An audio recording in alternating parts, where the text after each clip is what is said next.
आज देवउठनी एकादशी है। संपूर्ण भारत की भूमि पर, संपूर्ण विश्व में आज भगवान कृष्ण, शालिग्राम जी भगवान और तुलसा मैया का मंगल विवाह हो रहा है। संपूर्ण विश्व में, पूरी भारत की भूमि पर पूरे सनातनी भाई बहन आज शालिग्राम जी के साथ में, लड्डू गोपाल जी के साथ में, भगवान नारायण के साथ में तुलसी जी का मंगल विवाह करेंगे।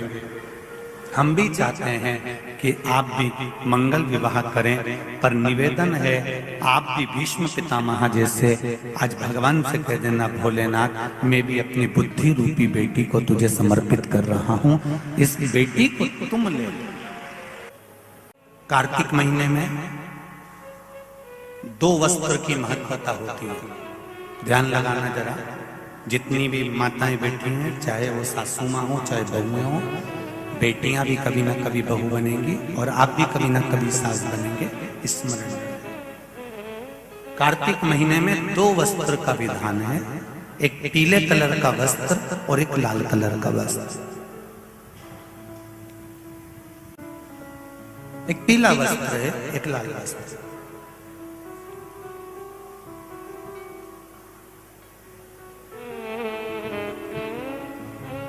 आज देवउठनी एकादशी है।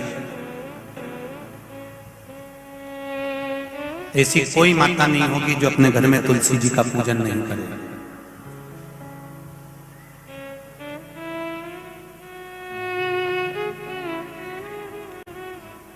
घर की मां यदि आज देवउठनी एकादशी के दिन लाल वस्त्र, बैकुंठ, वैसे तो पचवीगन का महत्व बताया गया है स्कंद पुराण में, जो 5 दिन पीछे के होते हैं। आंवला नवमी से जो क्रम पचवीगन का चालू होता है, पूर्णिमा तक, बैकुंठ चतुर्दशी के क्रम तक, उसका जो महत्व, इन 5 दिनों की महत्वता वैसे स्कंद पुराण में कही गई है, पर आप समझें उसको। लाल वस्त्र अगर कार्तिक महीने में तुलसा महारानी पर ओढ़ाया जाता है और वही वस्त्र बाद में रख लिया जाता है संभाल कर, तो उस घर में किसी कर्म गति के कारण भी अगर अपशब्द निकल रहे होते हैं तो वो अपशब्द, वो वस्त्र रोक लेता है, वो वस्त्र रोकता है। कौन सा वस्त्र? लाल वस्त्र, पीला वस्त्र। इन 5 दिन में अगर तुलसा महारानी को चढ़ाया जाता है और उसको रखा जाता है, तो जिस नारी के गर्भ से संतान नहीं भी हो रही होती है, उसके कक्ष में अगर वो वस्त्र कुछ दिन तक रखा रहता है तो ये निश्चित आती है कि गर्भ ठहरता जरूर है। ये पीले वस्त्र की और लाल वस्त्र की महत्वता कार्तिक महीने में। अब कई माताएं कहती हैं कि हमारे पास में लाल वस्त्र नहीं है, हमारे पास में इतना नहीं है, तो लाल कलर का लच्छा भी तो आता है, नाड़ा, बोलो आता है कि नहीं आता? लाल, तुम्हारे घर में सिलाई करने का लाल कलर का धागा तो होगा ना कि नहीं होगा? लाल कलर का लच्छा तो होगा, नहीं होगा सफेद कलर का धागा तो होगा, उसको कंकु में लाल करना। पर उस वस्त्र की महत्वता को हम समझें। जैसे बांस की पिटारी में, ये तो तुम लोगों की परिभाषा है, आजकल की माताएं तो सुहाग का सामान प्लास्टिक की टोकरी में रख कर देती है, पर हमारे यहाँ नहीं लिखा कि प्लास्टिक की डलिया में सुहाग की सामग्री दो। हमारे यहाँ कहा कि जो वंश बढ़ावे, जो वंशकार होते हैं ना, बांस बनाने वाले होते हैं, वंशकार होते हैं, इनको तो तुम्हें रोज धन्यवाद देना चाहिए। जो बांस का टोकरी बनाते हैं, सुपड़ा बनाते हैं, बांस का सामान बनाते हैं। आज भी विवाह में हमारे यहाँ मंडप भी बांस का होता है, सुपड़ा भी बांस का, डलिया भी बांस की। सबसे पहले खलमट्टी अगर आती है, शादी के ब्याह में सबसे पहले मिट्टी आती है, तो बांस की टोकरी में आती है। एक नियम है। क्यों? क्योंकि जिसकी शादी में मट्टी, इधर लाते मट्टी, जिसकी शादी में मट्टी बांस की डलिया में आती है, उसको संतान के लिए डॉक्टर को दिखाने की जरूरत नहीं पड़ती। जिसकी शादी की शुरुआत प्लास्टिक की डलिया से होती है, फिर उसको टेस्ट भी करवाना ही पड़ता है।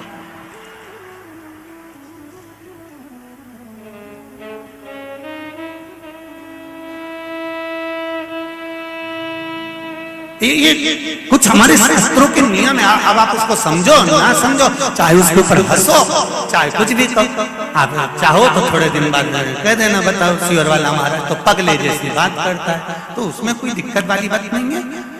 पगले का अवार्ड हमको ही मिलने वाला है, उसमें कोई दिक्कत वाली बात नहीं। परंतु उसको समझो कि हमारे सनातन धर्म में ये वंशकार, बांस का सामान बनाने वाले, बांस की डलिया बनाने वाले, बांस का सुपड़ा बनाने वाले, सबसे पहले ये वंशकार हुए, फिर खवास नाई ये हुए, फिर चर्मकार हुए, जूता चप्पल बनाने वाले, फिर अन्य जितने जितने हमारे यहाँ, इनको लोग कहते हैं कि इनको हमारे यहाँ से हटा दिया, ऊंची जाति वालों ने इनको पीछे हटा दिया।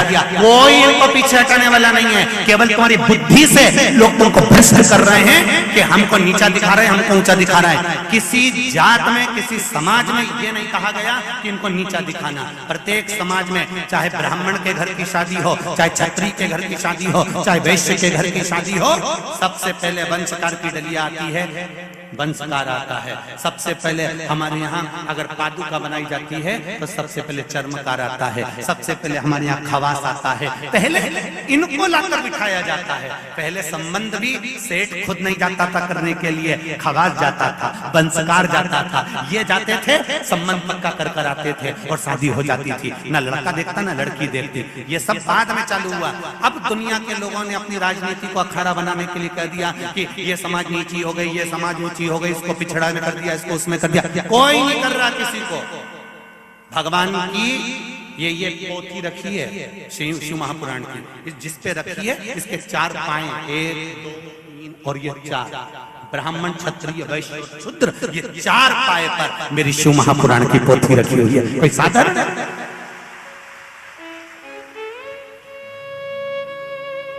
एक पाया भी अगर इसमें से हट गया तो 3 पाए में से पोथी नीचे गिर जाएगी। उसी तरह हमारे यहाँ का ये धर्म बनाया, ये सनातन धर्म जो बनाया है, ये वर्ण का जो आनंद बनाया है, ये कोई साधारण नहीं है। ये सब एक है, एक है। ब्राह्मण हो, क्षत्रिय हो, वैश्य हो, शूद्र हो, सब एक। ये विभाजन तो आज के लोगों ने कर दिया कि थोड़ा सा अपना फायदा देखने के लिए, अपना फायदा। ये महिला मंडल कथा करा रही है, नागेश्वर महिला मंडल कथा करा रही है, वहाँ भोजन भंडारा चल रहा है। भोजन भंडारा कराते समय वहां पर माइक पे रोज सुबह 5 बजे से भैया चिल्ला चिल्ला कर नाश्ता कराते हैं, भोजन कराते हैं।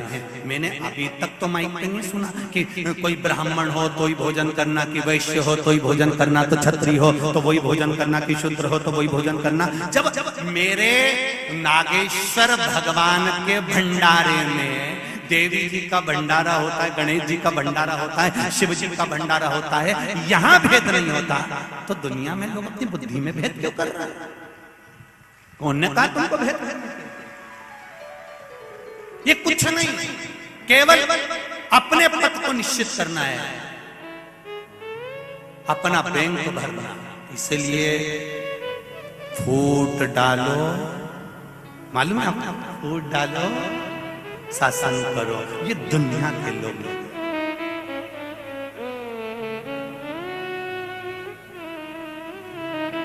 कई लोग आएंगे आपसे कहेंगे क्यों राम जी का फोटो लगा के रखे हो, क्यों भगवान कृष्ण का फोटो लगा के रखे हो, क्यों राम जी की मूर्ति रखे हो, क्यों शंकर जी की मूर्ति रखे हो, उठाओ ठंडा कर दो, इनको नहीं रखना। मेरे को आज सूचना मिली थी कि कई लोग कहते हैं कि इनको ठंडा कर दो, इनको क्यों रखे हो, अपने को नहीं मानना, अपने को नहीं मानना, अपने को नहीं मानना। जो तुमको ऐसी राय देने आए उसको चंदन का तिलक लगा के ठंडे पानी से स्नान कराओ और चाय पिलाओ एक बार की, और पांव को धोक लगा कर कहना अभी हम चरण धोक रहे हैं, हमारा नियम है, थोड़े दिन तक हम चरण धोकते हैं, उसके बाद गले में हम माला भी पहनाएंगे गेंदा के फूल की,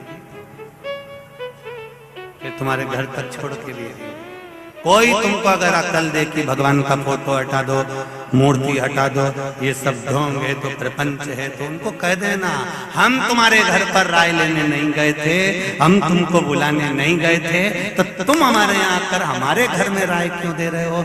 गेट खुला है, निकल के बाहर जाओ और अपने घर में अपन लड्डू बनाओ और प्रेम से खाओ। नहीं,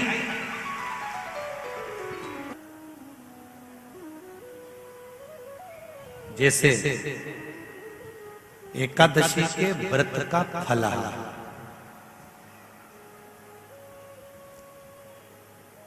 एकादशी का व्रत है और तुम्हें भूख लग रही है, तुमने फलाहार बनवा कर तैयार रखा कि मुझे 9 बजे प्रसाद लेना है या 10 बजे लेना है, 11 बजे लेना है या 12 बजे लेना है, और 12 बजे अगर वो फलाहार तुम्हारे सामने नहीं आया और बज गई 1, 1:30, 2 बजे फलाहार सामने आया और आपने ग्रहण किया, तो उसमें आपको क्रोध नहीं आना चाहिए, उसमें भगवान को धन्यवाद देना। उसका कारण क्या होता है? तुमने समय लिया कि मुझे 12 बजे फलाहार करना है या 11 बजे फलाहार करना है, और किसी कार्य में तुम लग गए, किसी कार्य में तुम लगे, और लगने के बाद वो फलाहार आधे घंटे बाद, 1 घंटे बाद तुम्हें प्राप्त हुआ, तो भगवान को धन्यवाद देना। क्यों?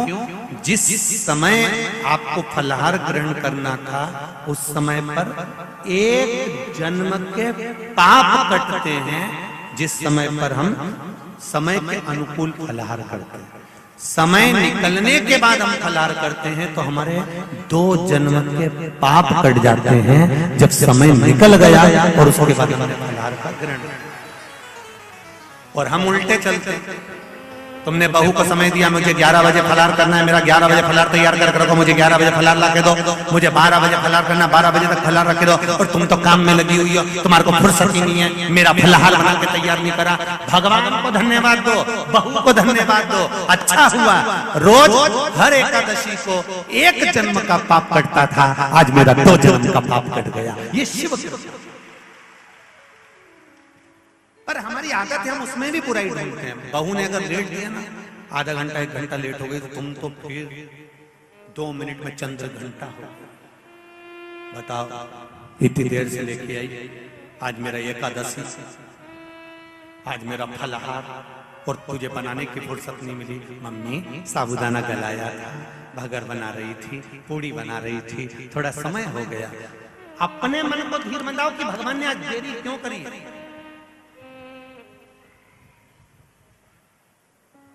वही फलाहार किसी कारण से और लेट हो गए, दोपहर में 3 बजे के बाद हुआ, और लेट, या मान लो किसी कारण से दिन भर भूखी रह गई, कारण से, जानबूझ के नहीं तो तुम बहुत चतुर बैठ रही हो रही। किसी और वाला महाराज बोला था कि इतनी बजे के बाद करोगे तो तब पाप कटेगा, इतनी बजे कटोगे। ये तो जानबूझ के नहीं, तो कोई क्रम से है, अचानक।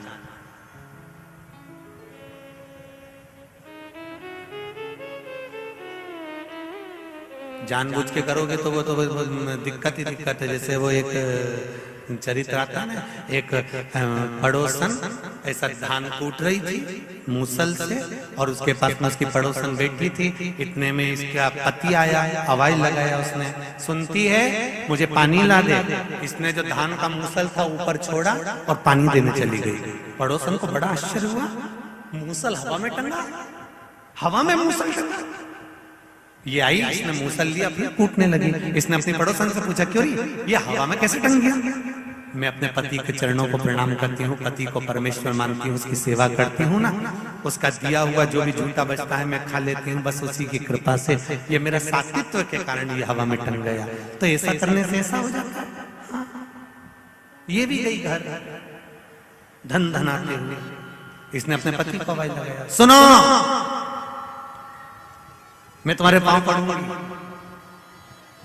पति ने सोचा 40 साल शादी के हो गए, आज क्या पता सियोर वाले महाराज की कथा सुन के जो पांव पड़।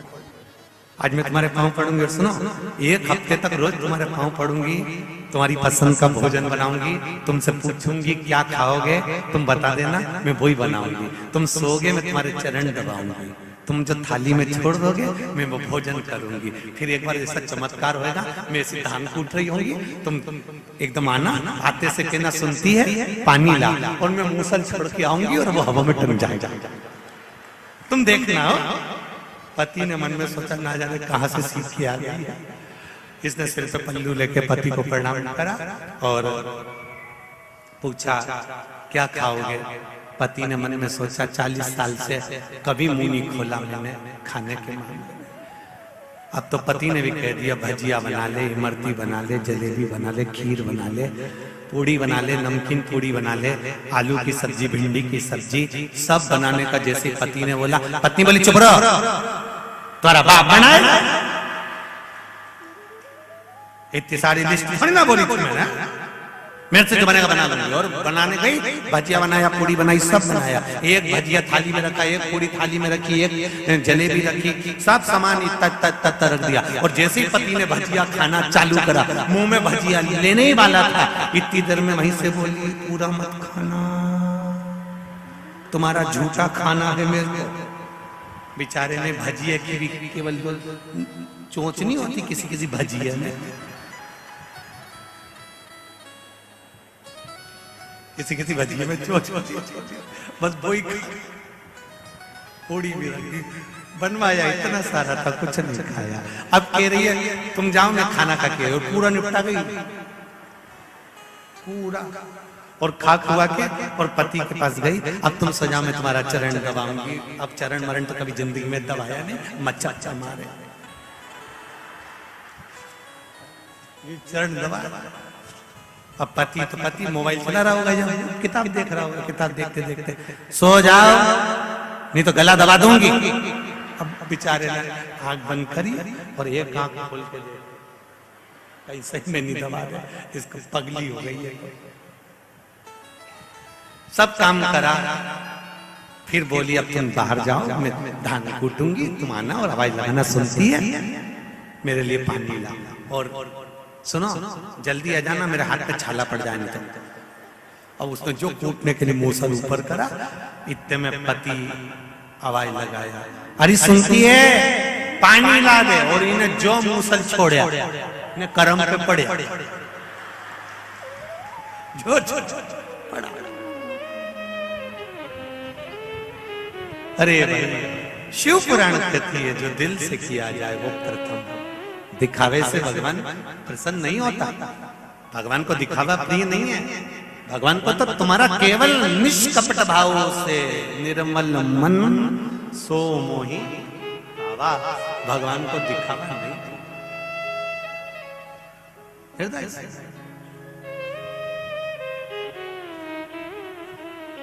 तारकासुर का मांगा भी तो क्या मांगा, प्राण छूटे शिव जी के पुत्र के द्वारा। मान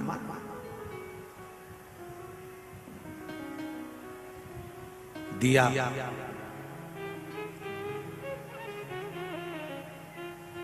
जान कर कुछ न किया जाए, अनजाने में जो हो जाए वो श्रेष्ठ है। भोजन का समय निकल गया, फलहार का समय निकल गया, एकादशी के दिन एक जन्म का पाप कटा, समय के बाद पाया 2 जन्म का पाप कटा। मान लो शाम तक फलहार नहीं मिला, रात हो गई, तब फलहार ग्रहण करने बैठी है। मान लो किसी कारण से लेट होती चली गई तो पाप भी कटता चले गया, किसी कारण से तो फिर जानकर कर नहीं, कारणवश रात हो गई, फलहार मिल गया, समझ लेना कहीं 7 जन्म का पाप होगा, कट गया 7 जन्म। पर निवेदन केवल इतना है कि उसमें आप मूल चीज एक ही बात कहती है पुराण की, इसमें हमने अच्छा देखा। कई लोगों की आदत होती है थोड़ा सा फलहार आने में देरी हो गई, क्रोध आ गया, क्रोध आ गया तो तुम्हारा व्रत बेकार हो गया। समय की अवस्था में फलाहार नहीं मिला, क्रोध आ गया, तुम्हारा व्रत खंडित हो गया। जिस दिन तुम्हारा व्रत हो उस दिन आपके मुख से अपशब्द ना निकले। एक सुंदर चरित्र आता है, आप लोगों ने श्रवण किया होगा, वैकुंठ चतुर्दशी का एक भाव बड़ा सुंदर आता है कि किसी गांव में एक साहूकार रहता था, एक सेठ रहता था। सेठ के एक बेटा एक बहू थी।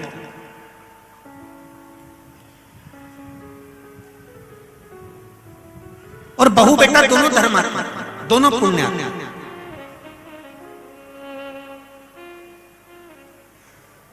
बहू भी धर्मात्मा है और बेटा भी धर्मात्मा है।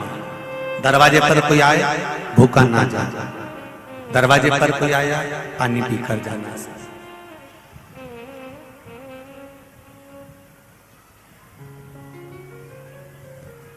कोई खाली ना जाए, ऐसी बहू बेटा था। बहू ने नियम लिया, कार्तिक का महीना है, मैं स्नान करने के लिए जाऊंगी।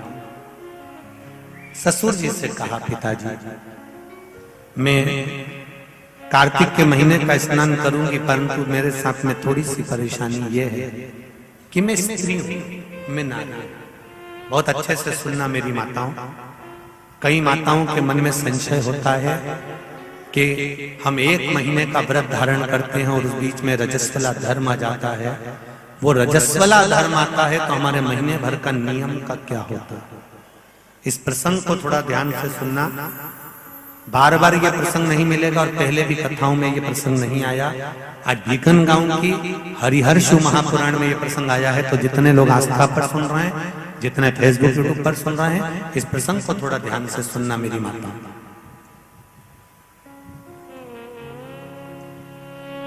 बहू ने अपने ससुर से कहा, पिताजी मैं कार्तिक के महीने के स्नान का नियम तो ले लेती हूँ। मैं कार्तिक के महीने, कोई माता कार्तिक के स्नान का नियम लेती हैं, कोई माघ महीने का स्नान का नियम लेती हैं, कोई चैत्र महीने के स्नान का नियम लेती हैं, कोई फागुन का लेती हैं, कोई बैसाख महीने के स्नान का नियम लेती हैं। कई माताओं की आदत रहती है, कई पुरुषों की आदत रहती है कि मैं एक महीने तक कार्तिक का स्नान करूंगी। पर वो कार्तिक के स्नान में कुछ दिन ऐसे आ जाते हैं कि उसमें रजस्वला धर्म आ जाता है। अब वो रजो धर्म आ गया, रजस्वला धर्म आ गया, तो उस बीच में उसका नियम पूरा हुआ कि नहीं हुआ। उस बीच में वो 5-7 दिन जो स्नान के लिए नहीं गई, पूजन नहीं करी, तुलसी को जल नहीं चढ़ाया, शालिग्राम जी का पूजन या ठाकुर जी का श्रृंगार नहीं कर पाई, तुलसा महारानी का गीत नहीं गा पाई, तुलसी जी का दीप नहीं लगा पाई, तो उसको कार्तिक के महीने का, क्योंकि ये रजस्वला धर्म तो प्रत्येक महीने आना, नारी के लिए रजो धर्म तो हर महीने प्राप्त होना। तो हर महीने अगर रजो धर्म आना है तो कार्तिक महीने का फिर नियम पूरा कैसे हुआ, फिर नारी का नियम कैसे पूरा होगा। फिर नारी तो फिर नियम टूट गया, नियम टूट गया तो उसको कोई फल नहीं मिला। तो बहू ने अपने ससुर से कहा, एक साहूकार से, साहूकार की बहू ने कहा, ससुर जी मेरे मन के संशय को मिटा दो, मैं कार्तिक का स्नान करना चाहती हूँ और उस कार्तिक के स्नान में सबसे बड़ी अगर विघ्नता आती है तो मेरे 7 दिन 5 दिन जो रजो धर्म के जाएंगे, वो रजो धर्म में मेरा नियम टूट जाएगा। उस नियम को पूरा कैसे किया जाए,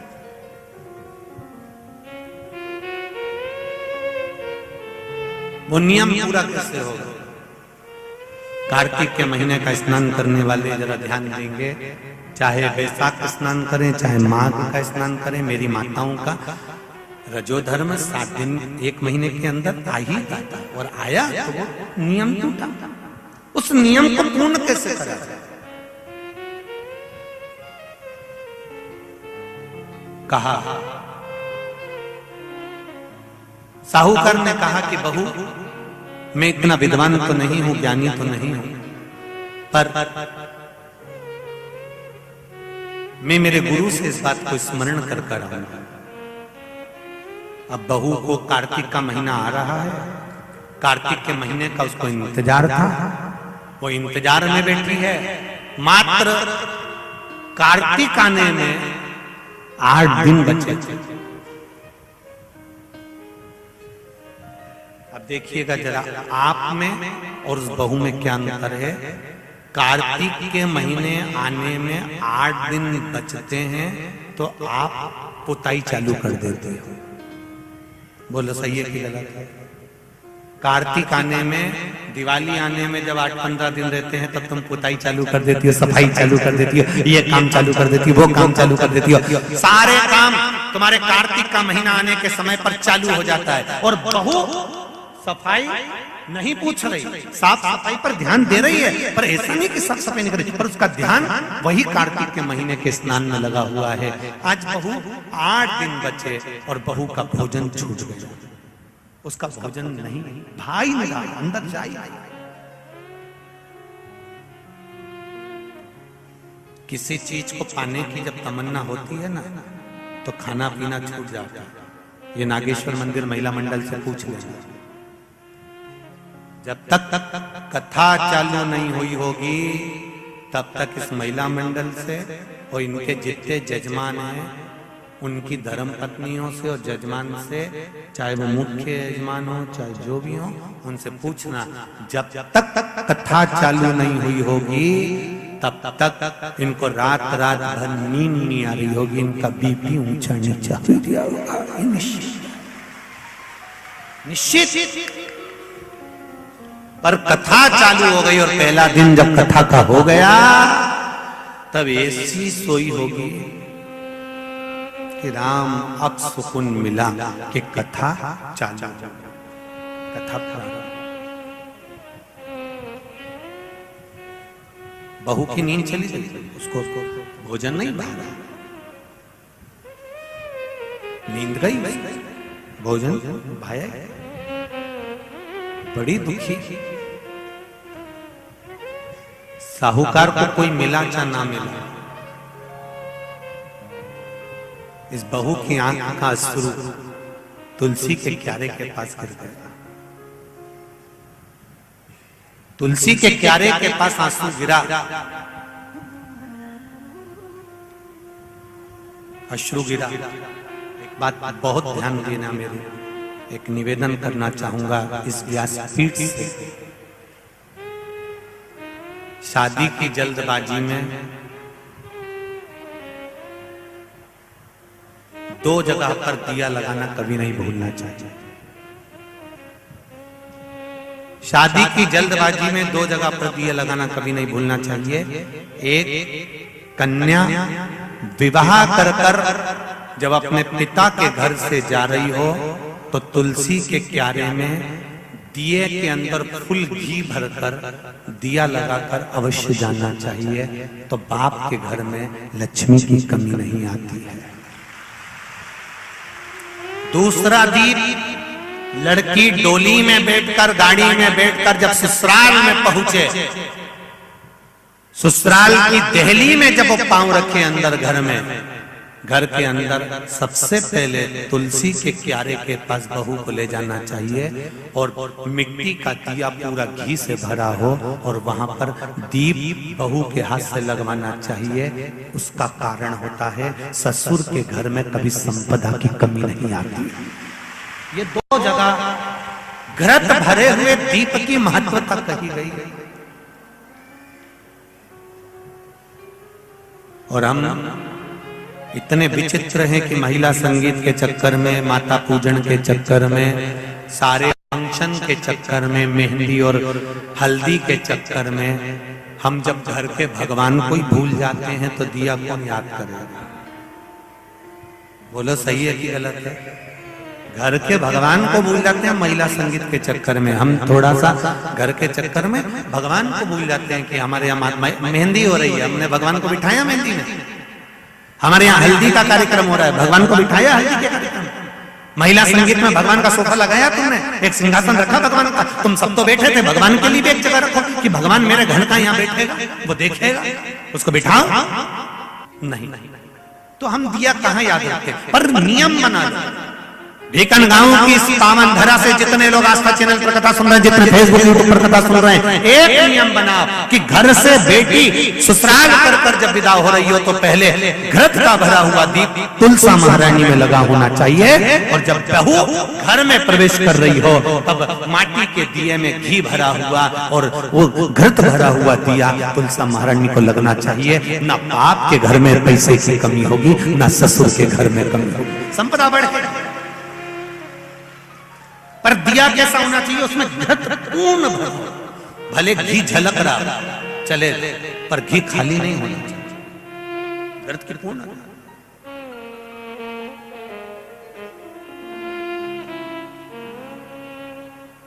महाराज अब बहू की आंख का शुरू झलका, तुलसा महारानी की कुछ कृपा, देवऋषि नारद ने एक साधु का रूप धारण कर, साधु का रूप धारण कर देवऋषि नारद जिस मार्ग से साहूकार जा रहा था उसी मार्ग पर एक वृक्ष के नीचे जाकर बैठ गए।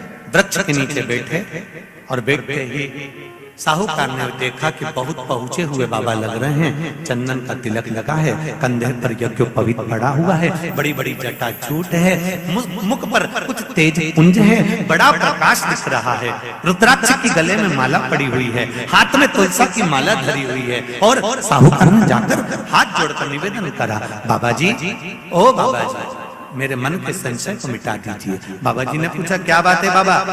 साहूकार जी बोले मेरे बहू के मन का संशय है, नारी जब कार्तिक के महीने का स्नान करती है या माघ महीने का स्नान करती है या वैशाख महीने का स्नान करती है या चैत्र महीने का स्नान करती है, नारी जब पूर्ण एक महीने का स्नान करती है तो बीच में जो रजस्वला धर्म आ जाता है, नारी 5 दिन 7 दिन जो काम नहीं कर पाती है वो रजो धर्म के समय पर, रजस्वला धर्म के समय पर उसका 1 महीने का नियम खंडित हो जाता है। तो वो खंडित हुआ नियम पूर्ण कैसे हो उसका वर्णन आप मुझे बता दीजिए। वो नियम मुझे बताइए।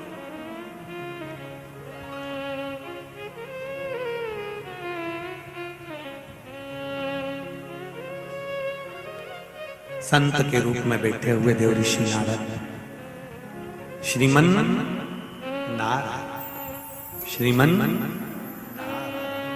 श्रीमन नारायण, 7 बार देवऋषि नारद ने नारायण नारायण नारायण नारायण कहा।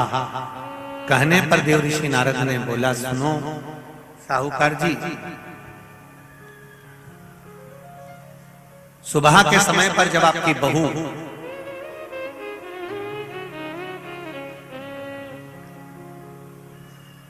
मंदिर की ओर जाए तो उसको इस मार्ग की ओर लेकर आना। मैं आपको ज्ञान उपदेश दूंगा और वो ज्ञान उपदेश आप बहू को श्रेष्ठ दे पाए ना दे पाए, वो बहू सम्मुख में बैठकर सुनेगी तो उसको प्राप्त होगा। ये देखो वही कथा आ गई। आप खाओगे आपका पेट भराएगा, आप सुनोगे आपका कल्याण होगा। बेटों बेटियों को लेकर आओ, बहुओं को लेकर आओ, बच्चों को लेकर आओ, उनके सुनने से उनका लाभ, उनका लाभ। साहूकार घर गए, बहू से कहा बेटा एक संत अपने गांव में आए हुए हैं और वृक्ष के नीचे बैठे हुए हैं, चलो आप चलकर उनसे अपने प्रश्न को कर लो। बहू ने भगवान का नाम लिया, स्मरण करती हुई बहू पहुंची और बहू ने जाकर तुरंत हाथ जोड़कर निवेदन किया, बाबा जी 1 महीने तक नारी कार्तिक का स्नान करती है, 1 महीने तक नारी माघ का स्नान करती है, 1 महीने तक नारी वैशाख का स्नान करती है, 1 महीने तक नारी चैत्र का स्नान करती है, बीच में अधिक मास का स्नान करती है। उस बीच में नारी का जो रजो धर्म आ जाता है, रजस्वला धर्म आ जाता है, उस समय पर नारी का जो करा हुआ व्रत है 1 महीने का वो खंडित हो जाता है। उस व्रत की पूर्णता कैसे मानी जाए? तो उस समय पर देवऋषि नारद जो संत के वेश में थे, उन्होंने कहा कि बहू एक काम करो पुत्री, कार्तिक महीने के पीछे के जो 5 दिन 7 दिन पचवीगन के होते हैं, अगर नारी का रजस्वला धर्म बीच में आ जाता है तो पीछे के 5-7 दिन में से अगर एक दिन भी नारी ब्रह्म मुहूर्त का स्नान कर कर, सुबह का स्नान कर कर तुलसी में दीप प्रज्वलित कर देती है, तो उसके बीच का जो खंडित भाग है वो समाप्त हो जाता है, उसे पूर्ण फल की प्राप्ति। अब फिर सुन लीजिए अच्छे से, अगर मान लो वो 5 बीघन में ही नारी का रजोधर्म आ गया तो बहुत बहुत ध्यान से सुनना, ये कथा हरिहर शिव महापुराण की कथा जो भीकन गांव वालों को मिली है, संपूर्ण विश्व के कल्याण के लिए। बहुत ध्यान देना, हर नारी का प्रश्न है, प्रत्येक नारी के प्रश्न ये सम्मुख में रहता है। मान लो आपने कहा कि रजोधर्म आ गया मध्य में, तो आप पीछे के 5 दिन स्नान करो। वो 5 दिन में अगर रजोधर्म आ गया, फिर शिव महापुराण की कथा कहती है, घर में रहने वाली कोई कुंवारी कन्या, घर में रहने वाला कोई पुत्र, घर में रहने वाला पति, घर में रहने वाली सास, घर में रहने वाली कोई सौभाग्यवती नारी, जेठानी, ननंद, देवरानी, या घर में रहने वाला कोई पुरुष अगर बाहर स्नान करने नहीं भी जा सकता, ब्रह्म मुहूर्त में प्रातः के समय पर यदि तुलसी में एक दीप और एक संध्या के समय पर दीप लगा देता है, तो भी नारी का नियम पूर्ण हो जाता है, वो नियम खंडित नहीं, वो नियम खंडित। क्या 5 दिन के स्नान का फल है? हाँ, और तुझे मौका मिलेगा तो तुझे समझ में आएगा। देवर्षि नारद ने बस इतना कहा, उसका फल क्या है तुझे मौका मिलेगा जब मालूम पड़ेगा। तब बहू को समझ में नहीं आया कि आखिर ये सब क्या कहा। देवर्षि नारद कहकर चले गए, साहूकार की बहू रोज प्रातः का कार्तिक का स्नान करने लगी। कार्तिक का स्नान रोज बहू करती, रोज ब्रह्म मुहूर्त में स्नान कर कर आती। बहू को नहीं मालूम कि नगर के राजा का लड़का युवराज अपनी पत्नी के साथ स्नान करने आता। राजा और रानी भी स्नान करने आते हैं, युवराज अपनी धर्मपत्नी के साथ स्नान करने आता है। आज युवराज को बड़ा बुरा लगा। युवराज ने देखा कि मैं घाट पर नहाने के लिए आता हूं, पर यह घाट गीला कैसे हो जाता है? मतलब मेरे स्नान के पहले कोई स्नान कर रहा है, मेरे स्नान के पहले कोई स्नान कर रहा है। मुझे ऐसा लगता है जरूर कोई ना कोई आता है। युवराज ने, राजा ने अपने नगर के सैनिकों से बोला, पता लगाओ कि सुबह स्नान करने कौन आता है। सैनिक लगते उससे पहले ही साहूकार की बहू स्नान कर कर चली जाती। दिखाई नहीं दिया, समझ नहीं आया। आखिरी के 7 दिन बचे थे, 8 दिन बचे थे। राजा के दूत ने फिर युवराज ने कहा, मुझे पता लगा कर बताओ फिर मेरे स्नान के पहले कौन स्नान करता है, घाट को गीला कौन कर देता है। क्रोध में आकर कहा, मालूम नहीं पड़ पाया। एक दिन रानी को, इस साहूकार की बहू को मालूम पड़ा कि युवराज मेरा पता कर रहा है, मेरा पीछा कर रहा है। तो बहू ने तुरंत सुबह जल्दी स्नान करा और भागी। भागते समय उसके गले की माला और पांव की एक मोजड़ी छूट गई। माला और मोजड़ी छूट गई। माला मोजड़ी छूटी, चली। राजा को वो माला मोजड़ी मिल गई। उसने मन में विचार करा, मोजड़ी इतनी सुंदर, माला इतनी सुंदर, तो जो इसको पहनती होगी वो कितनी सुंदर होगी। राजा ने अपने दूतों से कहा, जाओ, जिसकी ये मोजड़ी और माला है इतनी सुंदर है तो वह नारी कितनी सुंदर होगी, उसको 5 रात्रि मेरे पास में लेकर आ। उसको मैं 5 रात्रि अपने यहाँ रखूंगा। शब्द सुना, खबर पूरे गांव में लग गई। साहूकार की बहू के कानों में भी शब्द पहुंच गया। कार्तिक का महीना चल रहा था तो बहू ने भी कह दिया, मैं राजा के यहाँ पर 5 रात्रि रहने को तैयार हूं, पर शर्त मेरी एक है, ब्रह्म मुहूर्त का स्नान करते हुए अगर राजा मेरे को मुख देख लेगा तो मैं उसके यहाँ रह लूंगी। सुबह का कार्तिक का स्नान कर कर जब मैं निकल रही हूँ और राजा का पुत्र मुझे देख ले तो मैं रहने को तैयार हूँ, नहीं तो मैं नहीं रह सकती। राजा ने भी एक पक्षी, जो पाला हुआ पक्षी था, उस पक्षी को पेड़ पर बिठा दिया और कहा, जैसे ही रानी स्नान करने आए उसी समय पर तू बोल देना, मैं दौड़ कर आ जाऊंगा और इस साहूकारनी का दर्शन कर लूंगा। जब साहूकारनी सुबह के समय पर स्नान करने चली तो देहली पर द्वार को छोड़ते समय प्रणाम करते हुए कहती है, हमारे भारत की सभ्यता, भारत की भूमि की संस्कृति, पहले की माताएं जब मायके से ससुराल जाती थी या ससुराल से मायके आती थी तो जिस तांगे में, जिस गाड़ी में, जिस बस में, जिस टैक्सी में भी बैठती थी उसके भी पांव पड़ती थी, उसको भी प्रणाम करती थी। बोलो री जीजिए सही है कि गलत है? ये भारत की सभ्यता है, ये भारत का संस्कार है, ये भारत की भूमि की मर्यादा है। जिस भूमि पर से जा रही, ससुराल से मायके जाएगी तो जिस बस में जाती थी उसके पांव पड़ती थी, बैलगाड़ी में जाए, टांगा गाड़ी में जाए, घोड़ा गाड़ी में जाए, उसके पांव पड़ती थी। घर से निकलते समय प्रणाम कर कर जाती। उसने अपने द्वार को प्रणाम किया और द्वार प्रणाम कर कर जा रही है और कहती हुई जा रही है, हे तुलसा महारानी, हे गंगा मैया, हे दामोदर भगवान, ऐसी कृपा करना मैं स्नान कर कर जाऊं तो राजा के लड़का नींद में भरचक सो जाए, ऐसी कृपा कर देना। तोता बोलता रहा, राजा का लड़का सोता रहा। पहला दिन निकल गया। दूसरे दिन राजा के लड़के के मन में प्रश्न आया कि मेरे तोते से पूछूं, क्यों रे तोता, क्या वो साहूकार की बहू नहीं आई थी? आई थी, स्नान करके गई, तो मैं जग नहीं पाया। उसने विचार करा, कुछ ऐसा काम करता हूं, पुड़िया में लेकर बैठ गया मिर्ची, रात्रि को डाल ली आंख में, रात भर नींद नहीं आएगी। साहूकार ने फिर चली, द्वार को छोड़कर प्रणाम करा, दरवाजे को प्रणाम कर कर, द्वार को पूजन कर कर, जब प्रणाम कर कर चली तो निवेदन कर कर चली, हे द्वार देवता, राजा के लड़के को सुला देना। तो ये स्कंद पुराण की बात शिव महापुराण में भी लिखी गई। पशुपति व्रत में एक नियम है, जब मंदिर में दिया लगाकर जाते हो तो घर के दरवाजे के राइट सीधे हाथ पर दिया लगाते हो। बोलो सही है? सीधे हाथ पे दिया लगाने का महत्व क्यों है? क्योंकि हम मंदिर से चलकर जब आते हैं, अपने घर के सीधे हाथ की ओर जब दिया लगाते हैं तो भगवान से निवेदन करते हैं कि मेरा ये द्वार है और आपके भरोसे पर है, आपको संभालना। एक पत्र आया है, उसको देखिए।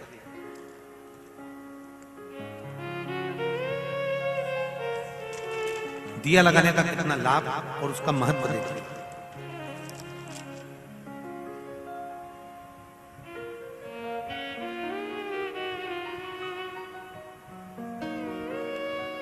मेरा नाम सरला सेठिया है, मैं मध्य प्रदेश में खेतिया से आई हूं। कहीं बैठी हूं तो हाथ हिलाइए,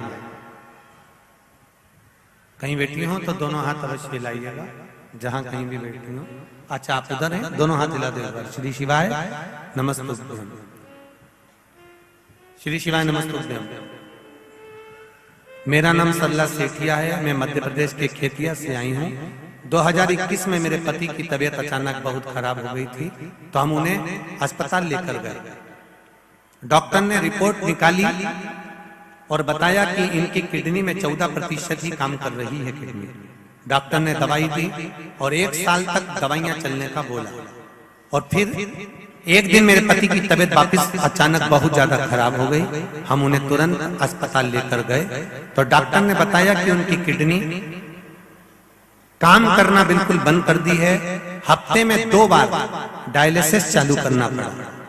हफ्ते में 2 बार जैसे डायलिसिस करना पड़ेगा, हम उनको हफ्ते में 2 बार डायलिसिस करवाने अस्पताल ले जाने लगे, किंतु उनके स्वास्थ्य में कोई बदलाव नहीं आया। डायलिसिस तो चालू हो गया पर बदलाव नहीं आ पाया। जब उनके स्वास्थ्य में बदलाव नहीं आया, फिर मैंने भगवान शिव के 5 पशुपति व्रत करना प्रारंभ कर। 5 पशुपति व्रत करते करते मैंने नियम बनाया कि मैं सीहोर जाऊंगी और रुद्राक्ष लेकर आऊंगी। सीहोर आई, वहां से रुद्राक्ष लेकर आई और मैंने 5 पशुपति व्रत जब करती, एक दिया अपने दरवाजे पर लगाती और भगवान से प्रार्थना करती कि इनका डायलिसिस बंद करवा दो।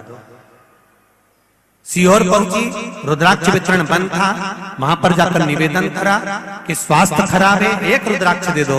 तब वहां के कार्यकर्ता ने एक रुद्राक्ष दिया। वो रुद्राक्ष का पानी शिवजी को चढ़ाती और इनको पिलाती। भगवान की कृपा से एक बेलपत्र रोज खिलाती और आज धीरे धीरे स्वास्थ्य ठीक हो गया। उनका डायलिसिस पूर्ण तरह से बंद हो गया है। धोख लगाने के लिए हम लोग यहाँ पहुंचे हैं, उनका डायलिसिस बंद हो गया। आए हैं साथ में श्री शिवाय नमस्ते, बैठिए। हर हर महा। उनका डायलिसिस पूर्ण तरह से बंद हो चुका है और अब वो ठीक हो गए हैं। डॉक्टर बोल रहा है कि इनकी किडनी ने काम करना प्रारंभ कर दिया। दूसरे दिन उसने मिर्ची डाली राजकुमार ने, तो भी उसकी नींद लग गई। तीसरे दिन उसने अपने शरीर पर कट लगा लिया कि इसकी जलन होगी तो नींद नहीं आएगी, मालूम पड़े तो भी नींद आ गई। चौथे दिन उसने आगी जलाकर बैठ गया तो भी नींद आ गई। पांचवें दिन भी उसको नींद आ गई। 5 दिन तक उस साहूकारनी का मुख नहीं दिखा। राजकुमार घर चले गया, गुस्से में लाल हो गया, शरीर में एक रोग हो गया, शरीर कोड़ी हो गया, टपकने लगा, खाल गलकर गिरने लगी। राजा को चिंता लग गई, मेरा इकलौता लड़का, और उसकी शरीर की काया बिगड़ गई, उसकी काया समाप्त। साहूकार की बहू को नहीं मालूम, साहूकार की बहू तो अपनी भक्ति में, अपने स्मरण में, अपने आनंद में लगी हुई थी, उसको मतलब नहीं। वो तो अपनी अलमस्तता में, अपनी मस्ती में लगी, अपने भजन में। 5 दिन जो मिले हैं भगवान की भक्ति के, उसमें डूबी हुई है, उसे कोई मतलब लगी हुई।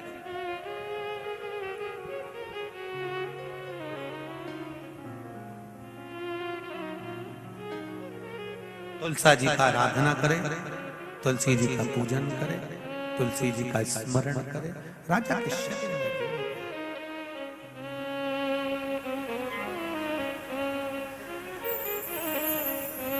अरे धीरे धीरे चलो सखी, धीरे धीरे चलो सखी, तुलसा का मंदिर देखेंगे। धीरे धीरे चलो सखी, तुलसा का मंदिर देखेंगे। धीरे धीरे चलो सखी, तुलसा का मंदिर देखेंगे। धीरे धीरे चलो सखी। आज देवउठनी एकादशी, दोनों हाथों से बड़े प्रेम के साथ तुलसी जी का भजन करिए। तुलसा का मंदिर देखेंगे, तुलसा का मंदिर देखेंगे, तुलसा का तुलसा का मंदिर देखेंगे, तुलसा का मंदिर देखेंगे, तुलसा का मंदिर देखेंगे, तुलसा का मंदिर बैठे, तुलसा का मंदिर बैठे। ओ धीरे धीरे चलो सखी, धीरे धीरे चलो सखी, तुलसा का मंदिर देखेंगे। धीरे धीरे चलो सखी, तुलसा का मंदिर बैठे हैं। ओ धीरे धीरे चलो सखी, तुलसा का मंदिर देखेंगे। धीरे धीरे चलो सखी, तुलसा का मंदिर बैठे हैं। ओ मेरी तुलसा किसने तेरा मंदिर बनाया है, ओ मेरी तुलसा ओ मेरी तुलसा किसने तेरा मंदिर बनाया है, ओ मेरी तुलसा तेरा मंदिर बनाया है। ओ किसने तेरे मंदिर में जोत जलाई है, किसने तेरे मंदिर में जोत जलाई है। धीरे धीरे चलो सखी, तुलसा का मंदिर देखेंगे। धीरे धीरे चलो सखी, तुलसा का मंदिर देखेंगे, तुलसा का मंदिर देखेंगे, तुलसा का मंदिर देखेंगे, तुलसा का मंदिर बैठे हैं, तुलसा का मंदिर बैठे हैं। अरे धीरे धीरे चलो सखी, तुलसा का मंदिर देखेंगे। धीरे धीरे चलो सखी, तुलसा का मंदिर देखेंगे। आओ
राधा रुक्मन दोनों रानी ने मंदिर बनवाया है।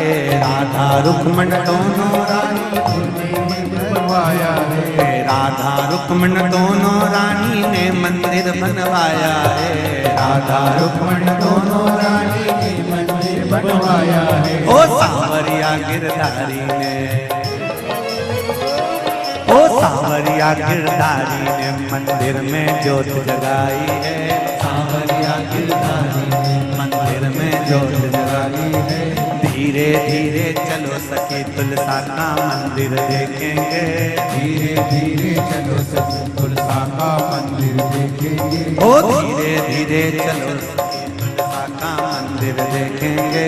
धीरे धीरे चलो सखी तुलसा का मंदिर देखेंगे। तुलसा का मंदिर देखेंगे। तुलसा का मंदिर देखेंगे। तुलसा का मंदिर देखेंगे। तुलसा का मंदिर देखेंगे। अरे धीरे धीरे चलो सखी तुलसा का मंदिर देखेंगे।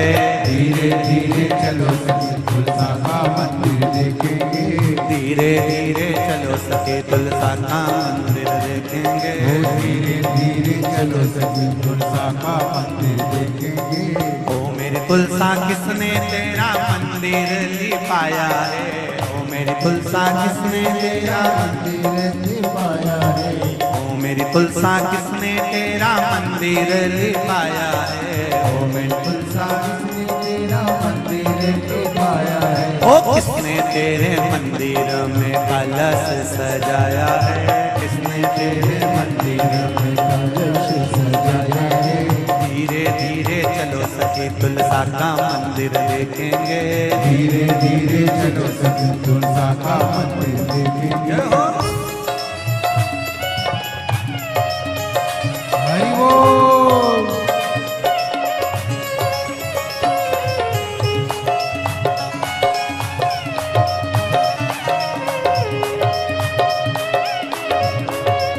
शंभो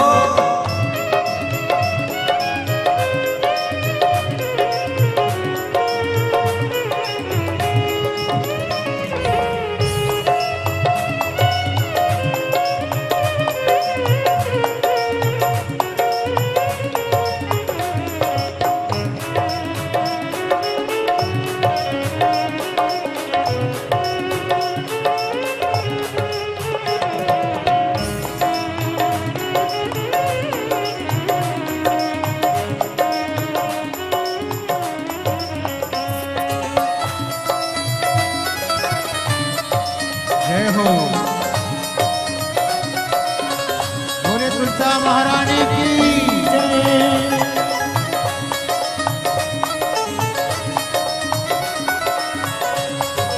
जय हो। हरि बोल। राधा रुक्मन दोनों रानी ने मंदिर लिपवाया है। राधा रुक्मन दोनों रानी ने मंदिर बनवाया है। राधा रुक्मन दोनों रानी ने मंदिर लिपवाया है। राधा रुक्मन दोनों रानी ने मंदिर बनवाया है। ओ सांवरिया गिरधारी ने, ओ सांवरिया गिरधारी ने तेरे चौक पे कलश सजाया है।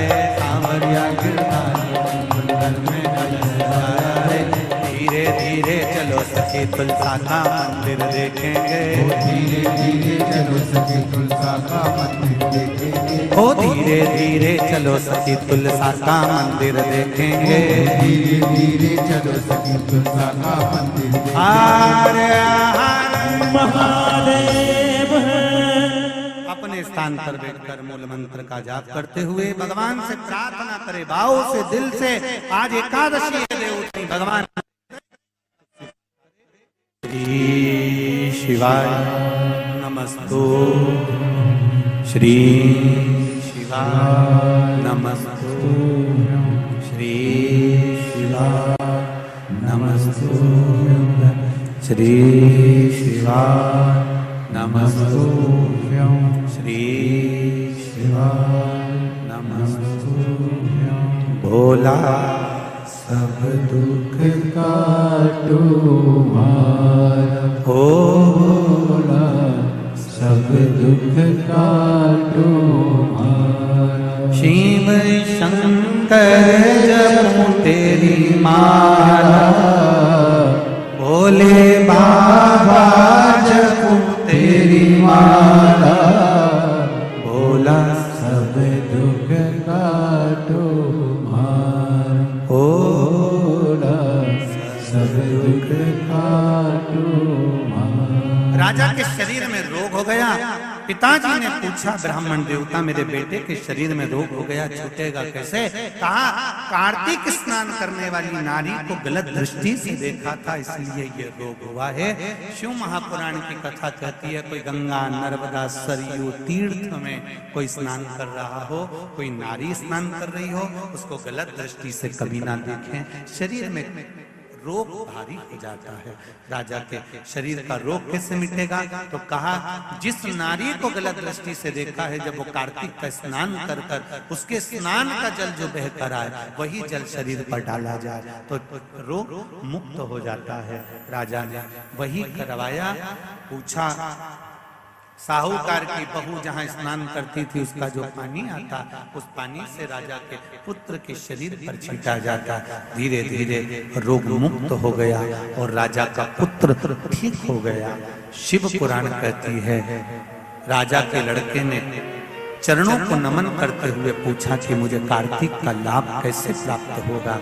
कहा पूरे कार्तिक के महीने में अगर स्नान ना कर पाओ तो बैकुंठ चतुर्दशी का दिन, एक बैकुंठ चतुर्दशी का अगर स्नान कोई भूल से भी आनंद के साथ में भगवान की भक्ति के साथ, और आप लोगों को तो बहुत बहुत साधु बनता है, हरिहर मिलन का दर्शन हमारा भी नियम है। बैकुंठ चतुर्दशी के दिन हमारे शालिग्राम भगवान और ठाकुर जी का हरिहर मिलन करवाते हैं। बैकुंठ चतुर्दशी के दिन हम भी पूरा प्रयास करेंगे अंदर मिलन कराने की जगह जितने भी भक्त यहाँ पर रात्रि के समय पर रहेंगे उनको हरिहर मिलन का दर्शन हो जाए। प्रयास करेंगे हरिहर मिलन उस दिन कराया। शालिग्राम भगवान की तुलसा भोलेनाथ जी पर चढ़ती है और भोलेनाथ जी के बेलपत्र शालिग्राम भगवान पर चढ़ती है। वो तुलसा और बेलपत्र को शहद की शीशी में रखा जाता है। जो बच्चा विद्वत्ता से या बुद्धि से कमजोर होता है उसको चटाया जाता है। यहाँ तक गलत व्यसन में डूबे हुए व्यक्ति को भी अगर वो चटाया जाए तो उससे उसको व्यसन छूट जाता है। उस बैकुंठ चतुर्दशी का काशी में तो देव दिवाली मनाते हैं, हमारे उज्जैन में तो हरिहर मिलन ऐसा होता है जितनी आतिशबाजी दिवाली पर नहीं होती उतनी आतिशबाजी उज्जैन में जब महाकाल बाबा गोपाल जी से मिलने जाते हैं तो उस दिन छूट जाती है। ये हरिहर मिलन शिव का मिलन, बैकुंठ चतुर्दशी का स्नान का आनंद सुख बताया है, भाव से वर्णित किया। शुमा कोई कहता है कि भगवान शिव को रिझाने के लिए प्रदोष का दिन होना चाहिए या सोमवार का दिन होना चाहिए या शिवरात्रि का दिन होना चाहिए।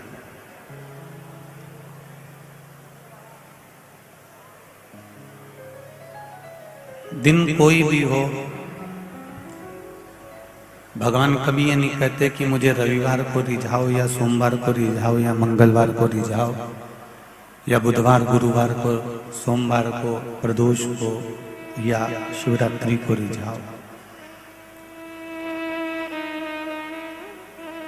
किसी अन्य देवता को रिझाने के लिए भले दिन आप देख सकते हो,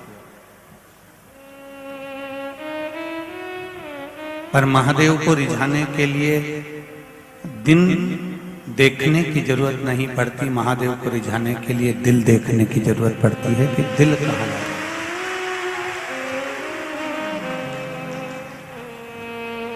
यदि आपका हृदय, आपका चित्त, आपका मन भगवान में लगा हुआ है तो फिर आपको दिन देखने की जरूरत नहीं पड़ेगी कि मैं भगवान को कौन से दिन रिझाऊंगा।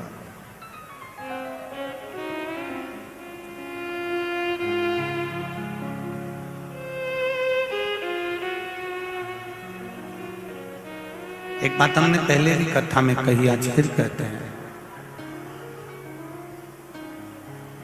अगर ये दिल, ये हृदय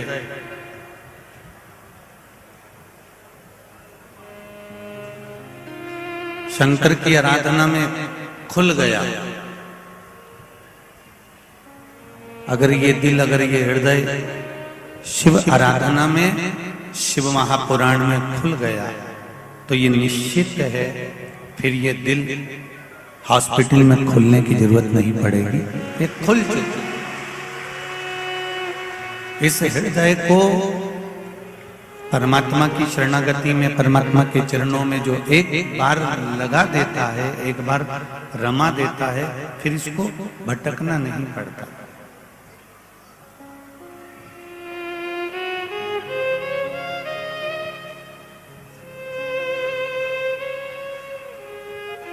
एक बार इस चित्त को, इस मन को, इस बुद्धि को भगवान को देने का प्रयास जरूर करिएगा।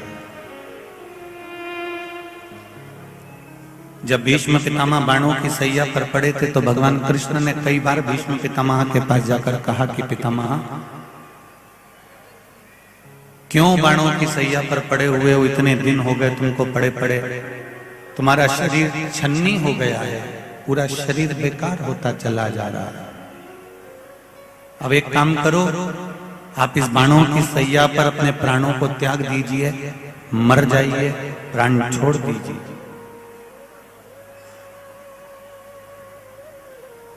पितामह कहते हैं कि कन्हैया, प्राण को मैं आज छोड़ दूं, अभी छोड़ दूं, प्राण छोड़ने की मना नहीं है, पर दिक्कत केवल एक है, हमारी भारतीय संस्कृति कहती है, हमारी भारतीय सभ्यता कहती है कि घर में अगर बेटी कुंवारी बेटी है तो पिता तीर्थ करने भी नहीं जाता, और मेरी बेटी अभी कुंवारी बेटी है तो मैं अपने प्राणों को कैसे छोड़ सकता हूं, कैसे छोड़ूं मैं।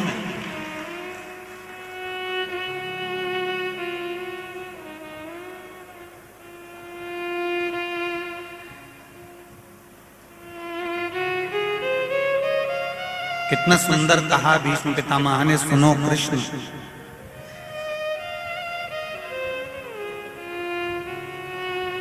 भाई बहन को सुनी जगह पर ना छोड़े,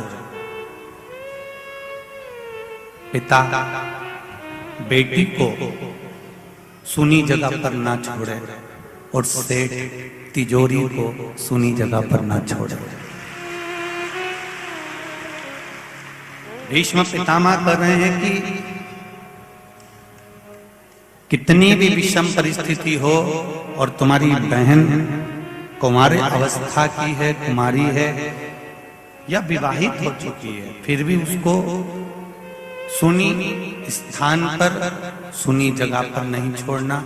और बेटी कितना भी कहे पापा मैं अकेली चली जाऊंगी और मैं ये काम कर लूंगी, पर बेटी को सुनी जगह पर ना छोड़ना। और कितना भी तुम्हारे पास में धन वैभव सत्ता हो, कितने भी नौकर चाकर लगे हों, तो भी तिजोरी को सुनी जगह पर ना छोड़ना। ये हमारे यहाँ सनातन धर्म का है, आप ना छोड़ना।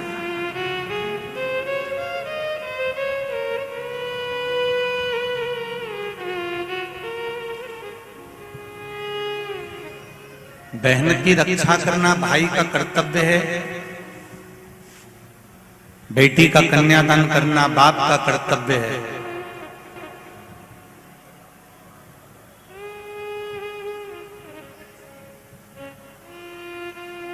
और उस कर्तव्य से हम वंचित ना हो, उस कर्तव्य से हम पीछे ना हो। भगवान कृष्ण ने फिर कहा, पितामह आखिर कब तक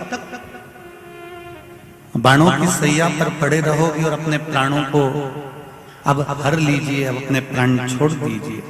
मेरी बेटी का विवाह हो जाए, मैं प्राण छोड़ दूंगा। आपकी बेटी है कहां?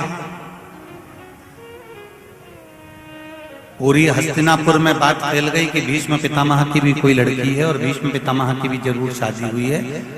भले ने गुप्त रूप से शादी करी होगी पर शादी हुई है। पर मालूम करा तो भीष्म पितामह की शादी नहीं हुई थी। अर्जुन से जाकर कहा कृष्ण भगवान ने कि अर्जुन पितामह चाहते हैं कि बेटी का विवाह करूंगा, उसके बाद अपने प्राणों को त्यागूंगा। अर्जुन ने कहा ऐसा हो ही नहीं सकता, भीष्म पितामह की कोई लड़की है ही नहीं, कोई बेटी है ही नहीं, किससे विवाह करना चाहता है? तो भीष्म पितामह से जब भगवान कृष्ण ने पूछा था कि आप विवाह अपनी बेटी का किससे करना चाहते हो, तो पितामह ने कहा था मैं कृष्ण आपके साथ अपनी बेटी का विवाह करना चाहता हूं और किसी के साथ मैं बेटी नहीं ब्याहूंगा, केवल आपके साथ ब्याहूंगा। भगवान कृष्ण ने कहा यदि आप कह रहे हो तो मैं आपकी बेटी के साथ विवाह करने को तैयार हूं। कहां है तुम्हारी बेटी? लाओ, तुम्हारी बेटी को मेरे सामने लाओ। तब भीष्म पितामह ने कहा कृष्ण मेरी बेटी को देखकर तू मना तो नहीं कर देगा? भगवान कृष्ण ने कहा मैं बिल्कुल मना नहीं करूंगा, आप अपनी बेटी को बताओ कि उसके साथ मुझे विवाह करना है। तो बेटी कहां है? भीष्म पितामह ने कहा कृष्ण मैं अपनी बुद्धि रूपी बेटी का विवाह तेरे साथ में करना चाहता हूं। आज देवउठनी एकादशी है। संपूर्ण भारत की भूमि पर, संपूर्ण विश्व में आज भगवान कृष्ण, शालिग्राम जी भगवान और तुलसा मैया का मंगल विवाह हो रहा है। संपूर्ण विश्व में, पूरी भारत की भूमि पर पूरे सनातनी भाई बहन आज शालिग्राम जी के साथ में, लड्डू गोपाल जी के साथ में, भगवान नारायण के साथ में तुलसी जी का मंगल विवाह करेंगे। हम भी चाहते हैं कि आप भी मंगल विवाह करें, पर निवेदन है आप भी भीष्म पितामह जैसे आज भगवान से कह देना भोलेनाथ मैं भी अपनी बुद्धि रूपी बेटी को तुझे समर्पित कर रहा हूं, इस बेटी को तुम ले। सबसे ज्यादा भटकने वाली है ये बुद्धि, ये चित्त, ये वृत्ति, ये भटकता रहता है।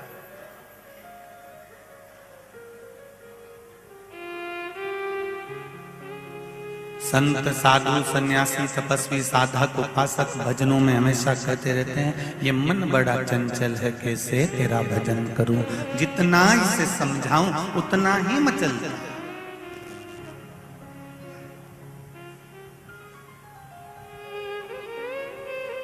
ये बुद्धि इतनी विचित्र है, ये बुद्धि, ये मन, ये चित्त इतना विचित्र है कि ये स्थिर रहता ही नहीं है।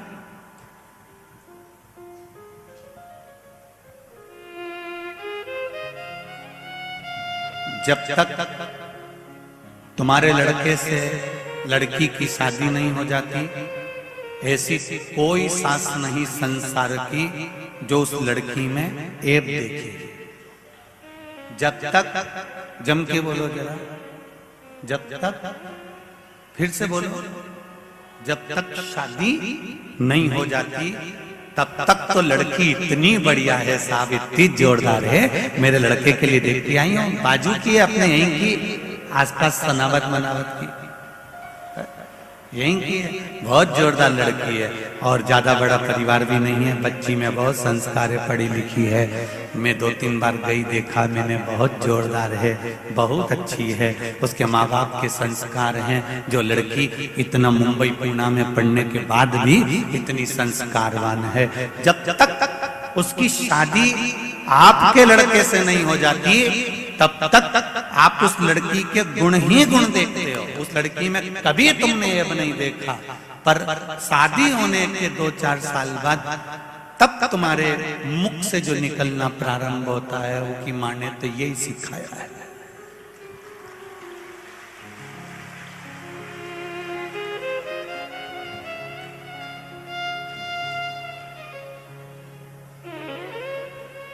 दो साल पहले तुम कौन थी? वही कमलाबाई थी ना जो गुण देख रही थी, और 2 साल बाद फिर अब गुण देखने लगी तो वही कमलाबाई है। कहीं की कमला बैठी हो तो बुरा मत मान जाओ, ये तो वही। 2 साल पहले तुमने जो गुण देखा अपने लड़के के लिए लड़की में, इतनी जोरदार, इतनी बढ़िया, इतनी बढ़िया, इतनी बढ़िया, सब कुछ अच्छा लगा। पर शादी के 2-3 साल बाद जब लड़की अपने पति के साथ रहने लगी, अलग रहने लगी, या फिर वो मुंबई पूना चली गई अपने पति के साथ, या फिर मायके में फोन पे बात कर रही है या चित कर रही है, तो फिर आपको बुरा क्यों लग रहा है?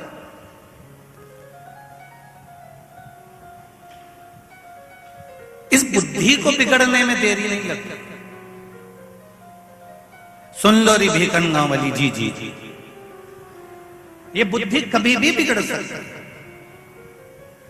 अच्छाई देखेगी तो लोगों में इतना अच्छा देख लेगी, इतना अच्छा देख लेगी, इतना अच्छा देख लेगी, और जब बुराई देखेगी तो इतना बुरा देख लेगी, इतना बुरा देख लेगी कि उसका मुंडा देखना ही पसंद नहीं करेगी। अब मैं उसका मुंडा ही नहीं देखूंगी।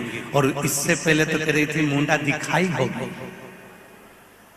मुंह दिखाई हुई, और उनमें सबसे पहले हाथ की चूड़ी तू नहीं दी कमला, तू नहीं, और अब के मुंडा ही नहीं दी।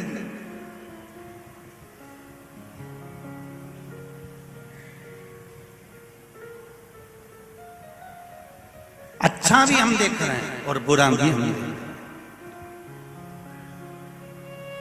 पर निवेदन एक, शिव महापुराण की कथा कहती है, ऐसा संसार में कोई नहीं जन्मा जो अच्छा और बुरा नहीं देखेगा, सब देखेंगे।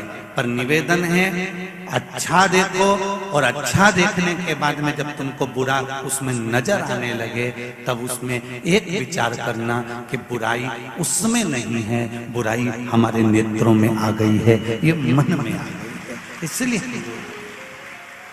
दुनिया की कोई सास बुरी नहीं होती और दुनिया की कोई बहू बुरी नहीं होती। आज शिव महापुराण की एक लाइन अपने पास संजो कर रख लेना, ना सास बुरी है ना बहू बुरी है।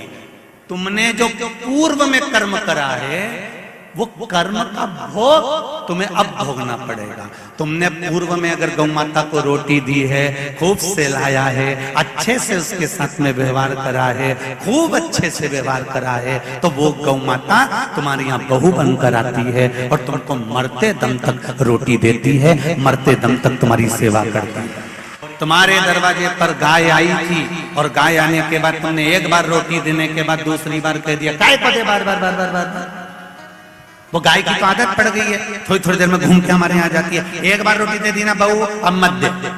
तुमने मना करा। जब वो बार बार दरवाजे पे आके खड़ी होगी तो डंडा लेके तुम खड़ी हुई, तो वही गाय बहू बनकर आई और अब वो भी तुमको एक ही बार चाय दे रही है। अब वो भी तुमको एक ही बार रोटी दे रही है और तुम उसके लिए बहुत बड़बड़ाती थी, इसलिए दिन भर रसोई घर में वो भी तुम्हारे लिए दिन भर बड़बड़।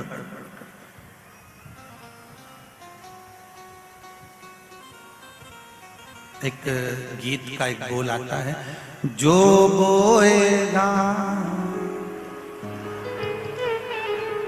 तेरा किया, जो तूने कर्म करा है वो तुम्हारे सामने आएगा।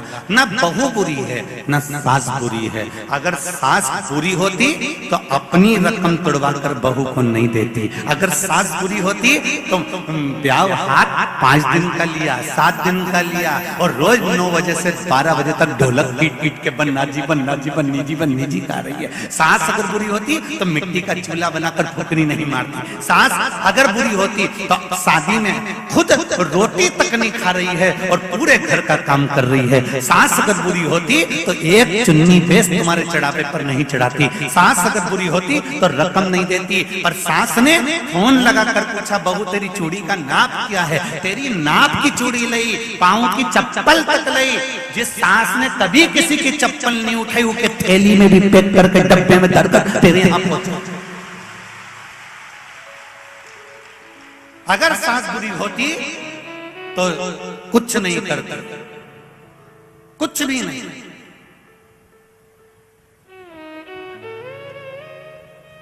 सास बुरी नहीं है और सासुओं से निवेदन है, बहू भी बुरी नहीं है। अगर बहू बुरी होती ना तो ये भेरू से शादी नहीं करती।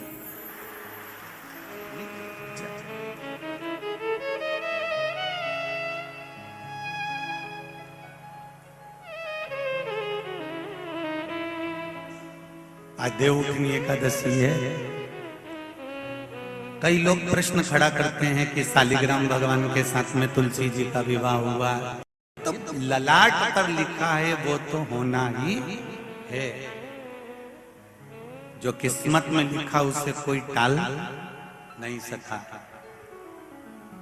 अच्छा महाराज भी किस्मत में लिखा हुआ नहीं टाल सकता। अगर टाल सकते थे तो रामकृष्ण परमहंस माँ जगत जननी जगदम्बा के उपासक थे। स्वामी विवेकानंद जैसे उनके शिष्य थे। और रामकृष्ण परमहंस जी को जब बड़ी बीमारी हो गई, कैंसर जैसा रोग हो गया, स्वामी विवेकानंद जी बार बार कहते थे, गुरुदेव माँ आपके ऊपर कृपा करती है, शारदा भवानी आपसे बात करने के लिए आती है, एक बार देवी जी से कह दो कि तुम्हारी बीमारी ठीक कर दे। पर रामकृष्ण परमहंस ने कहा, सुन रे स्वामी विवेकानंद, ये तो पूर्व के कर्म का भोग है जो मनुष्य को भोगना है। चाहे मैं कितना बड़ा गुरु क्यों ना बन जाऊं, चाहे मैं संत क्यों ना बन जाऊं, चाहे मैं साधु क्यों ना बन जाऊं, चाहे मैं तपस्वी साधक क्यों ना बन जाऊं, पर भोगना तो पड़ेगा। जब मेरे राम जी को पृथ्वी पर आकर भोगना पड़ सकता है, एक जरा सा बाली को छुप कर मारा तो कृष्ण अवतार में छुप कर बाण उनको लगा। सीता जी ने एक चिड़िया को कैद में रखा, माता जानकी को रावण की कैद में रहना पड़ा। एक जरा सी गर्भवती चिड़िया को पिंजरे में बंद कर कर रखा तो माता जानकी को भी गर्भ अवस्था धारण कर कर बन बन एक आश्रम में रहना पड़ा। ये कर्म गति है जो व्यक्ति को भोगना है। कर्म की गति को भोगना पड़ेगा। बस इतना जरूर है कि ललाट पर लिखा हुआ भोगना जरूर है, पर उस ललाट के लिखे हुए को संसार में कोई नहीं टाल सकता, क्योंकि भगवान विष्णु आज्ञा देते हैं कि इसके भाग्य में लिखा है उसका उतना दुख दो, उतना सुख दो। ब्रह्मा जी लेखनी से लिख देते हैं कि इतना दुख इतना सुख है। केवल अगर तुम्हारे भाग्य के लिखे को भी कोई टाल सकता है, भाग्य के लिखे को भी अगर कोई मिटा सकता है, जैसे राजा श्वेत शंकर भगवान की पूजन कर रहा है और राजा श्वेत के मरने की आज तारीख तिथि समय पल आ गया और राजा श्वेत मरने वाला।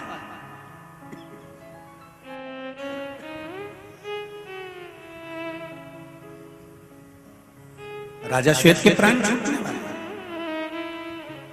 यमदूत आ गए बंदी बनाने के लिए। शंकर भगवान ने कार्तिकेय जी को भेज दिया, यमदूतों को भगा दिया। यमराज मर गया, मृत्यु देवी मर गई, सूर्य नारायण भगवान रोने लगे। भगवान विष्णु ने पूछा क्या हुआ, मेरे बेटे यमराज को मार दिया शंकर भगवान। मृत्यु देवी को मार दिया, मेरी पोती को शंकर भगवान।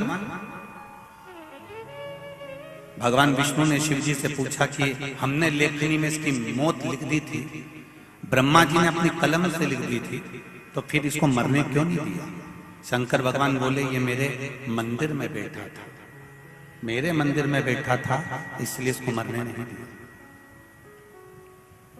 पर हमने अपनी कलम से लिखा है इसकी मौत को, ब्रह्मा जी ने अपनी कलम से लिखा है अपनी इसकी मौत को। शंकर भगवान बोले, तुम कितना भी किसी का भाग्य लिख दो और किसी के ललाट पे कुछ भी लिख दो, अगर कोई मेरे पास आया है तो मैं ललाट मलाट पे लिखा हुआ मानता नहीं हूं, मुझे पलटना है तो पलटना है, चाहे कुछ जा।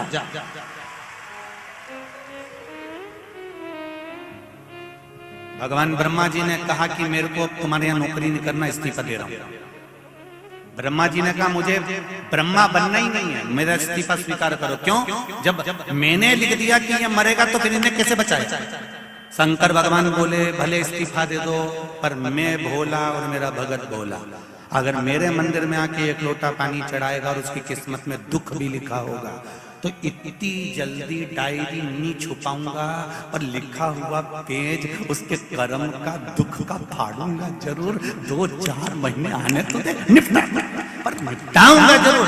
ब्रह्मा जी ये तुम मत सोचना कि मैं पलटूंगा नहीं, कोई 33 कोटि देवी देवता अपनी बात पर भले टिके रहना, शंकर भगवान कहे मैं अपनी बात पर नहीं टिका। मेरे सम्मुख में अगर कोई आया और दिल से आया, एक लोटा जल चढ़ाया, तुम कथा को देख लिए, शिव महापुराण को उठाकर देख लीजिए, गीता प्रेस गोरखपुर की शिव पुराण को उठाकर पढ़िए, उसमें लिखा है एक चोर शंकर जी के मंदिर में चोरी करने के लिए गया और शंकर भगवान के मंदिर में अपना कपड़ा उतार कर दिए में आग लगाकर त्रिशूल में लपेट कर उजाला कर चोरी का सामान देख रहा था। शिव जी ने कह दिया चल मैं तुझे कुबेर बनाता हूं। चोटे को कुबेर बना दिया, चोर को कुबेर। इंद्र वो कुबेर अपनी कुर्सी से नीचे उतरकर भगवान विष्णु के पास जाकर बोले कि मुझे अपनी कुर्सी से एक चोर ने उतार दिया। क्यों? वो चोर को शंकर भगवान ने कुबेर बना दिया। तो कुबेर शंकर जी के पास आए, प्रभु मुझे कुर्सी पे से क्यों उठाया? शंकर भगवान बोले मेरे मंदिर में उसने दिया जलाया था, तो कोई तुम्हारे मंदिर में दिया जलाएगा तो उसको कुबेर बना दोगे? शंकर भगवान बोले मैं तो भोला, मेरा भगत भी भोला, कोई नहीं कर सकता जो मेरा देव अधिदेव महादेव कर सकता है। आज दुनिया के लोग तुमको भरमाएंगे, दुनिया के लोग तुम्हें भटकाएंगे और कई लोग भटकाने का प्रयास करेंगे। क्यों मंदिर जा रही है, क्यों पशुपति व्रत कर रही है, क्यों शंकर जी को एक लोटा जल चढ़ा रही है, क्या होता है जल चढ़ाने से, क्या होता है बेलपत्री चढ़ाने से, क्या होता है शिव जी के मंदिर जाने से, क्या होता है शिव महापुराण की कथा सुनने से। जब 2 बजे कथा आती है तो टीवी चालू करके बैठ जाती है, क्या मिलता है? इतनी बार सुन ली, 1000 बार सुन ली, क्या बार बार सुनते रहोगे? क्या मिलता है शिव पुराण से? तुम्हें कहना पड़ेगा कि जो कोई नहीं कर सकता वो मेरा महादेव करता है, जो कोई नहीं करेगा वो मेरा महादेव।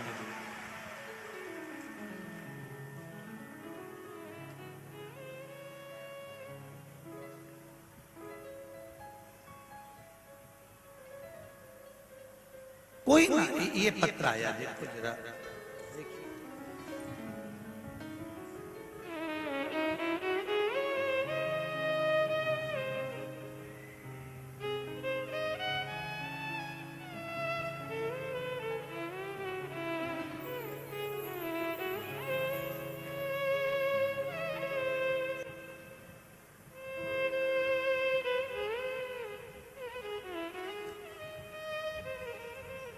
मैं पूजा केतन पाटीदार खरगोन से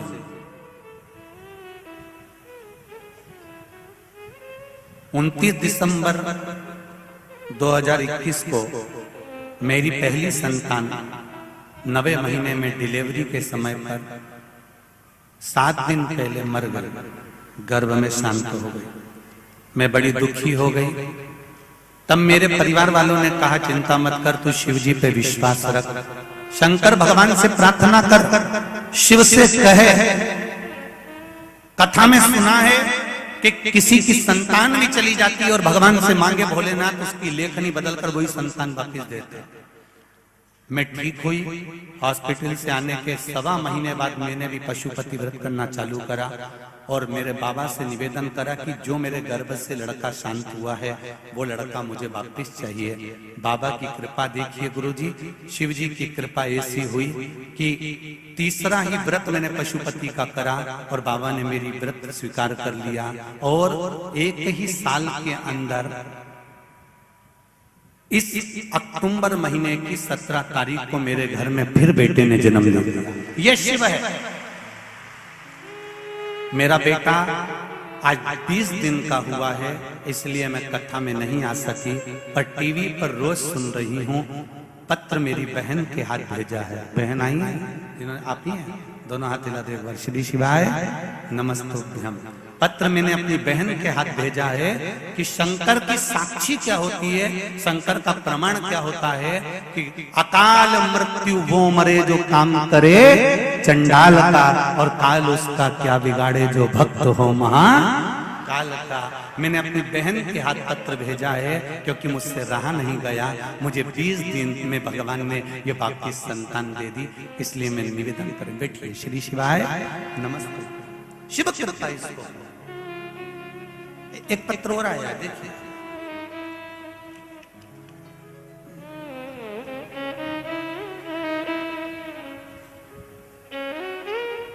संगीता मनीष सोनी, तहसील जिरानिया, जिला खरगोन, मध्य प्रदेश से। आप ही दोनों हाथ हिला दे। श्री शिवाय नमस्तुभ्यम। गुरुदेव, मैं शिव जी की करुणा क्या बखान क्या करूं। 2 वर्षों से इलाज चल रहा है। मेरे बच्चेदानी में गठान है और पथरी की समस्या है। त्रिकालदर्शी प्रभु महादेव की ऐसी करुणा हुई, 1 महीने से दुख भोग रही थी, बड़ी कष्ट में थी। इंदौर, भोपाल सभी डॉक्टरों को, खरगोन आदि सब दूरखंडवा दिखा दिया। सबने कहा कि इसका ऑपरेशन कराना पड़ेगा क्योंकि बच्चेदानी में गठान बड़ी है, उसका ऑपरेशन जरूरी है। पर मैंने भी बाबा के भरोसे पर छोड़ दिया और सोमवार का व्रत धारण कर लिया। पशुपति एक बेलपत्र शिव जी को चढ़ाती और उठाकर लाती और 1 लोटा जल चढ़ाकर उस जल का आचमन करती, बेलपत्री खाती। शिव जी से निवेदन करती, चाहे कुछ भी हो जाए, मेरे पेट में जो बच्चेदानी में गठान है, अगर गठान निकलेगी तो जांच के लिए जाएगी। मेरे मन में संशय होगा कहीं दूसरी गठान ना हो, इसलिए कृपा करके मेरी बच्चेदानी में ही उस गठान को गला दीजिए।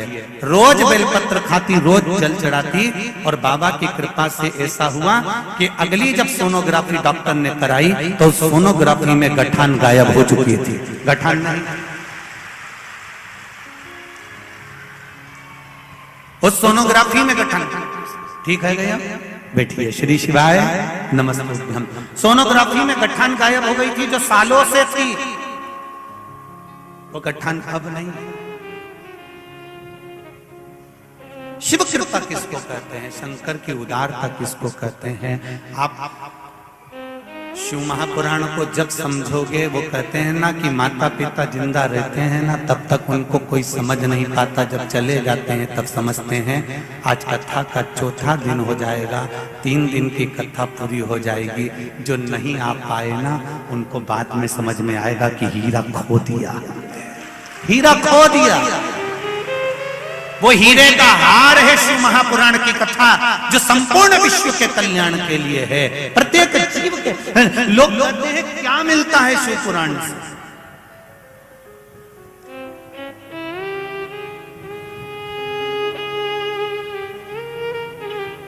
रामायण जीना सिखाती है, भागवत मरना सिखाती है, शिव पुराण जितनी जिंदगी भगवान ने दी है उसे स्वस्थ और एंजॉय में रहना सिखाती है। स्वस्थ रहिए, ये शिव महापुराण सिखाता है।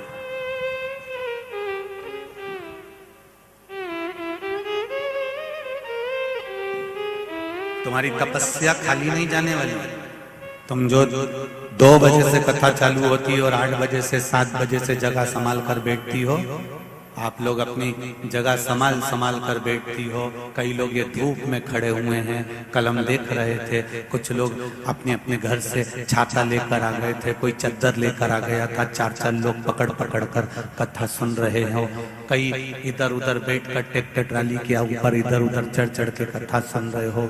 कोई रोज महिला मंडल टेंट लगाती, रोज आगे बढ़ते चले जाते हो। तो तुम्हारी तपस्या खाली नहीं जाएगी, ये निश्चित है। इस भट्टी में अगर तप गए तो सोना अगर निखर गया तो जिंदगी में सार्थक और कीमत वाला, खाली नहीं जाएगा।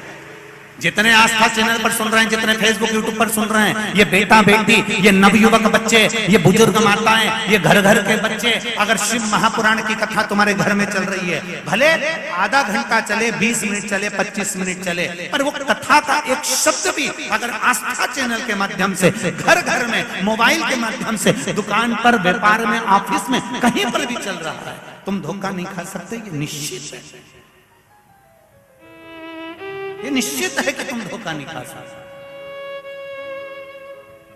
एक बात आपसे पूछना चाहूंगा, आज भीकन गांव की पावन धरा पर, आज तक ये प्रश्न हमने नहीं किया, पर आज पहली बार ये प्रश्न आपसे कर रहे हैं। इस भीकन गांव की धरा पर कोरोना महामारी जैसी बीमारी निकलने के बाद चीन आज तक संभल नहीं पाया, पर कोरोना जैसी बीमारी निकलने के बाद भारत की भूमि का एक एक छोटे से छोटा और बड़े से बड़ा व्यक्ति फिर संभल गया और उसकी अर्थव्यवस्था फिर बढ़ गई। ये शिव की कृपा। हम तो कहते हैं ये कोरोना महामारी में ये शिव महापुराण की कथा स्वयं शंकर भगवान ने ही करवाकर जनमानस तक पहुंचाई है कि ये कहीं डोल ना जाए, कहीं भटक ना जाए। ये शिव कृपा है।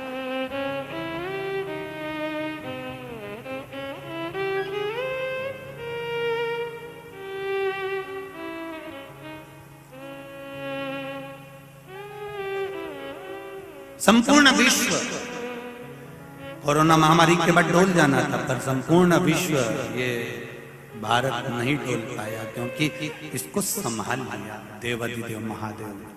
आप जो कथा सुनते रहे हो, एक छोटा सा व्यापार करने वाला व्यक्ति भी शंकर जी को जब लोटा भर के जल चढ़ाने लगा ना, पहले उसके ऊपर कर्जा बढ़ते जा रहा था। अब आप अंदाजा लगाकर देखना, पहले शिव महापुराण के पहले का समय निकालना और शिव महापुराण जब से सुनना चालू करी उसके बाद का समय निकालना, पूरी जिंदगी के पुराने समय को निकालकर आज का समय निकालना कि भगवान ने तुम्हारा हाथ पकड़ा कि नहीं पकड़ा, थोड़ा व्यापार बढ़ा कि नहीं बढ़ा, थोड़ी संपदा वैभव मन आनंदित हुआ कि नहीं हुआ, शिव ने कृपा करी कि नहीं करी, वो अपने हृदय से पूछो, अपने चित्त से पूछो।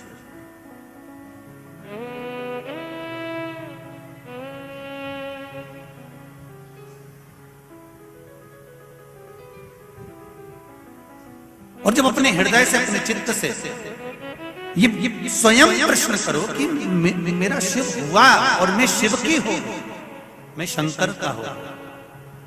कल आपको कथा में कहा था, अपने अपने घर में अपने बच्चों को, अपने पति को, अपने परिवार के बुजुर्गों को भी कहो कि पापा, मम्मी, आई, बाबूजी, बाबू, आप भाऊ, एक लोटा जल शिव जी को अवश्य चढ़ाया करो।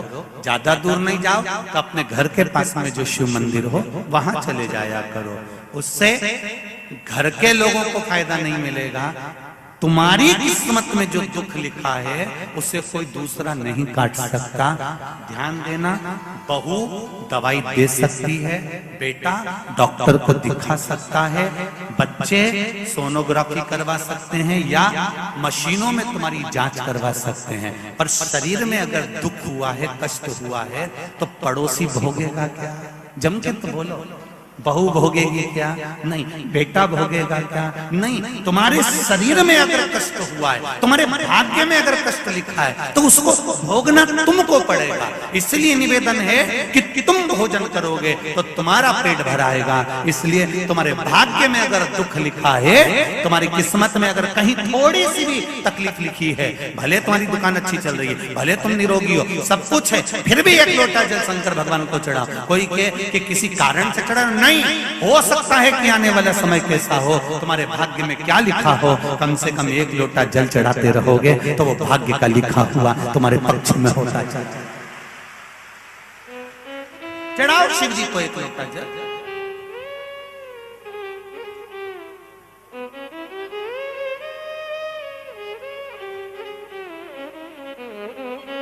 भगवान शिव की आराधना, भगवान शंकर की कृपा, शिव की आराधना, शिव की कृपा साधारण नहीं हो सकती। बुरा विचार आए उसको निकाल दो। बहू भी बुरी नहीं है और बोलो जम के सास भी बुरी नहीं है, दोनों अच्छी हैं, पर दोनों के साथ में एक चीज है कि जो हमारी कर्म की गति है, जो हमारा कर्म लिखा हुआ है वो बुरा है। वो बुरा होता है तो क्या करवाता है? सास बुरी नहीं है, बहू बुरी नहीं है, जब कर्म की गति बुरी होती है तो फिर वो बुरा करवा देता है। कैकेयी बुरी थी क्या? जम के बोलो, नहीं। कौशल्या मैया बुरी थी क्या? नहीं। सुमित्रा जी बुरी थी क्या? नहीं। दशरथ जी बुरे थे क्या? नहीं।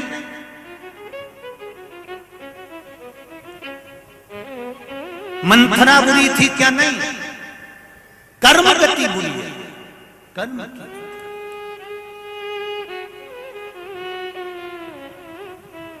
इतनी अच्छी थी कैकेयी, कि सीता जी विवाह कर आई थी और मोदी खाई में जब देने की बारी आई थी तो कैकेयी ने अपना शीश महल बनवाया था, वो शीश महल जानकी जी की मोदी खाई में दे दिया था। इतनी चाहती थी बहू को, और बुरी बनी कर्म गति के अनुसार। जब बुरी बनी तो ऐसी बन गई कि राम जी को 14 वर्ष के लिए वनवास भेज दिया।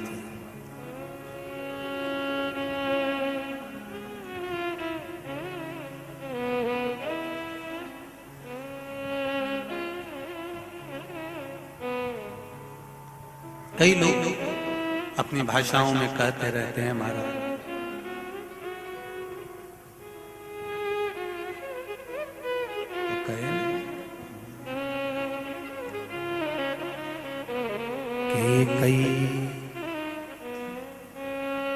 कैकेयी तूने लूट लिया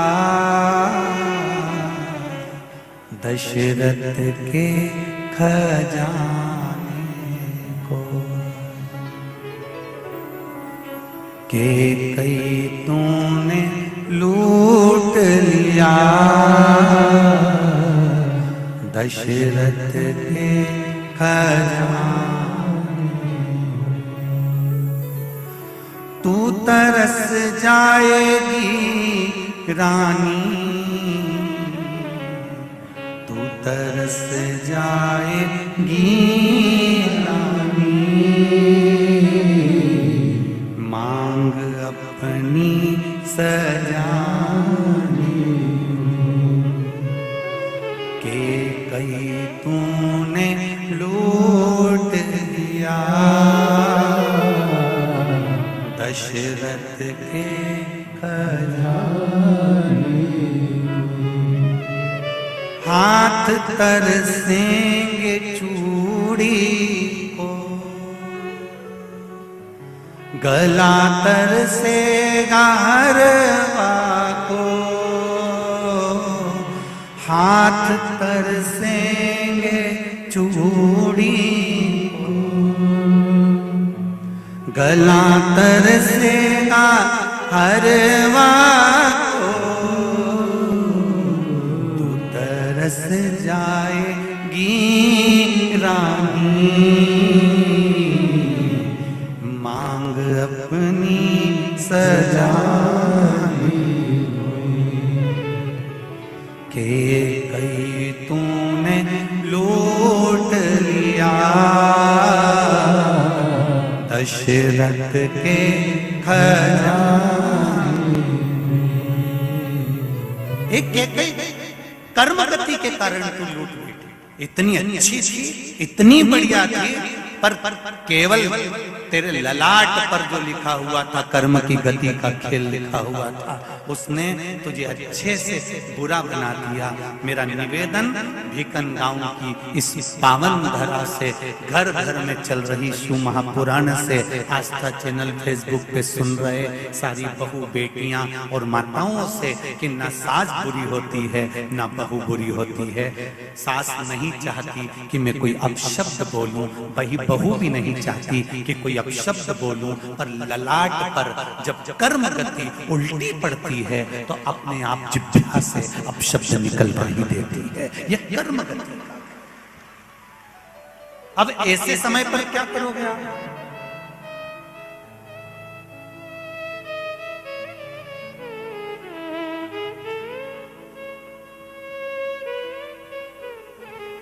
इतना भाव के साथ, हृदय के साथ करें।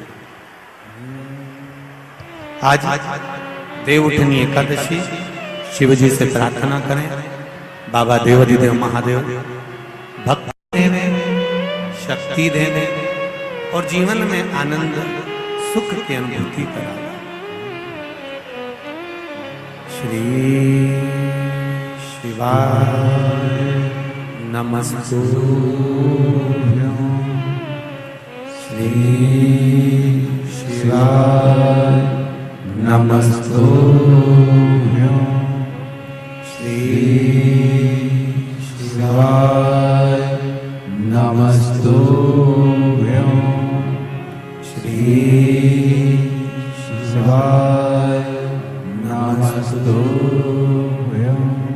श्री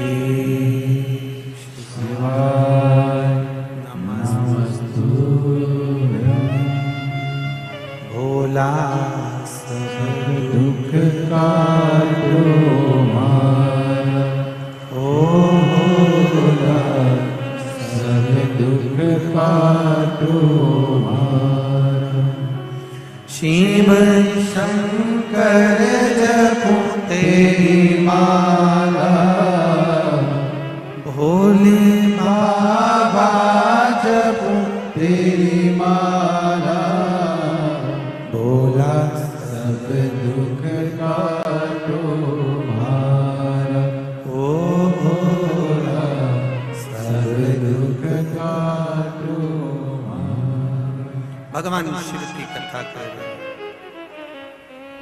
अपने भीतर किसी के प्रति भेदभाव उत्पन्न न हो। देखो, माता पार्वती जी के साथ में शिव जी का जब मंगल विवाह हो गया,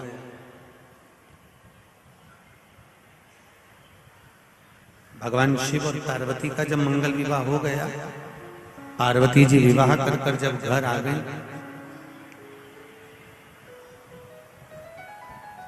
प्रभु चरण की सेवा में माता पार्वती जी दिन रात लग गई।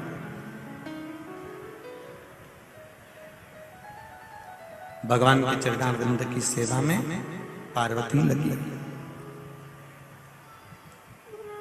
भगवान शिव और माता पार्वती के विवाह का एक कारण सबसे प्रबल था, वो कारण था तारकासुर का संहार।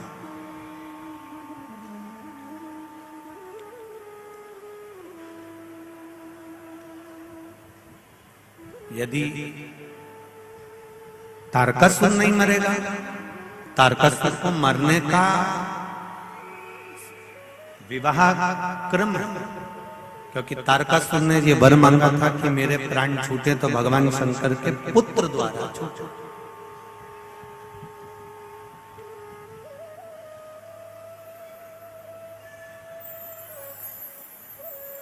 भगवान शिव के तेज पुंज से, गंगा जी के जल से षडानंद कार्तिकेय जी का जन्म हुआ, प्रागट्य हुआ।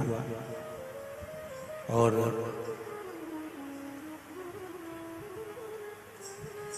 षडानंद कार्तिकेय जी ने अपनी माता से कहा, मां, मेरे जन्म का कारण क्या है? ये जन्म क्यों हुआ? अभी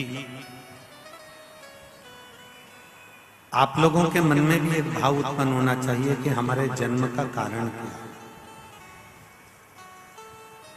पहले भी कथा में कहा कि मनुष्य जन्म के दो कारण हैं, एक भगवान का भजन करने के लिए जन्म हुआ है और दूसरा अपने कर्म को काटने के लिए, अपने कर्म को भोगने के लिए जन्म हुआ है। यहां आप जितनी देर बैठते हो ना कथा में, जितनी देर बैठे अपने कर्म गति को आप काट रहे हो कि हमने पूर्व में जो कर्म किया होता है, पूर्व में जो कर्म करते हैं,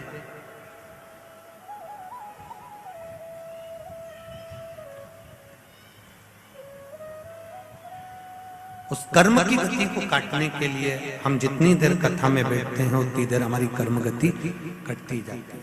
हमारा जो पूर्व का किया गया पाप कर्म है वो कटता जाता है।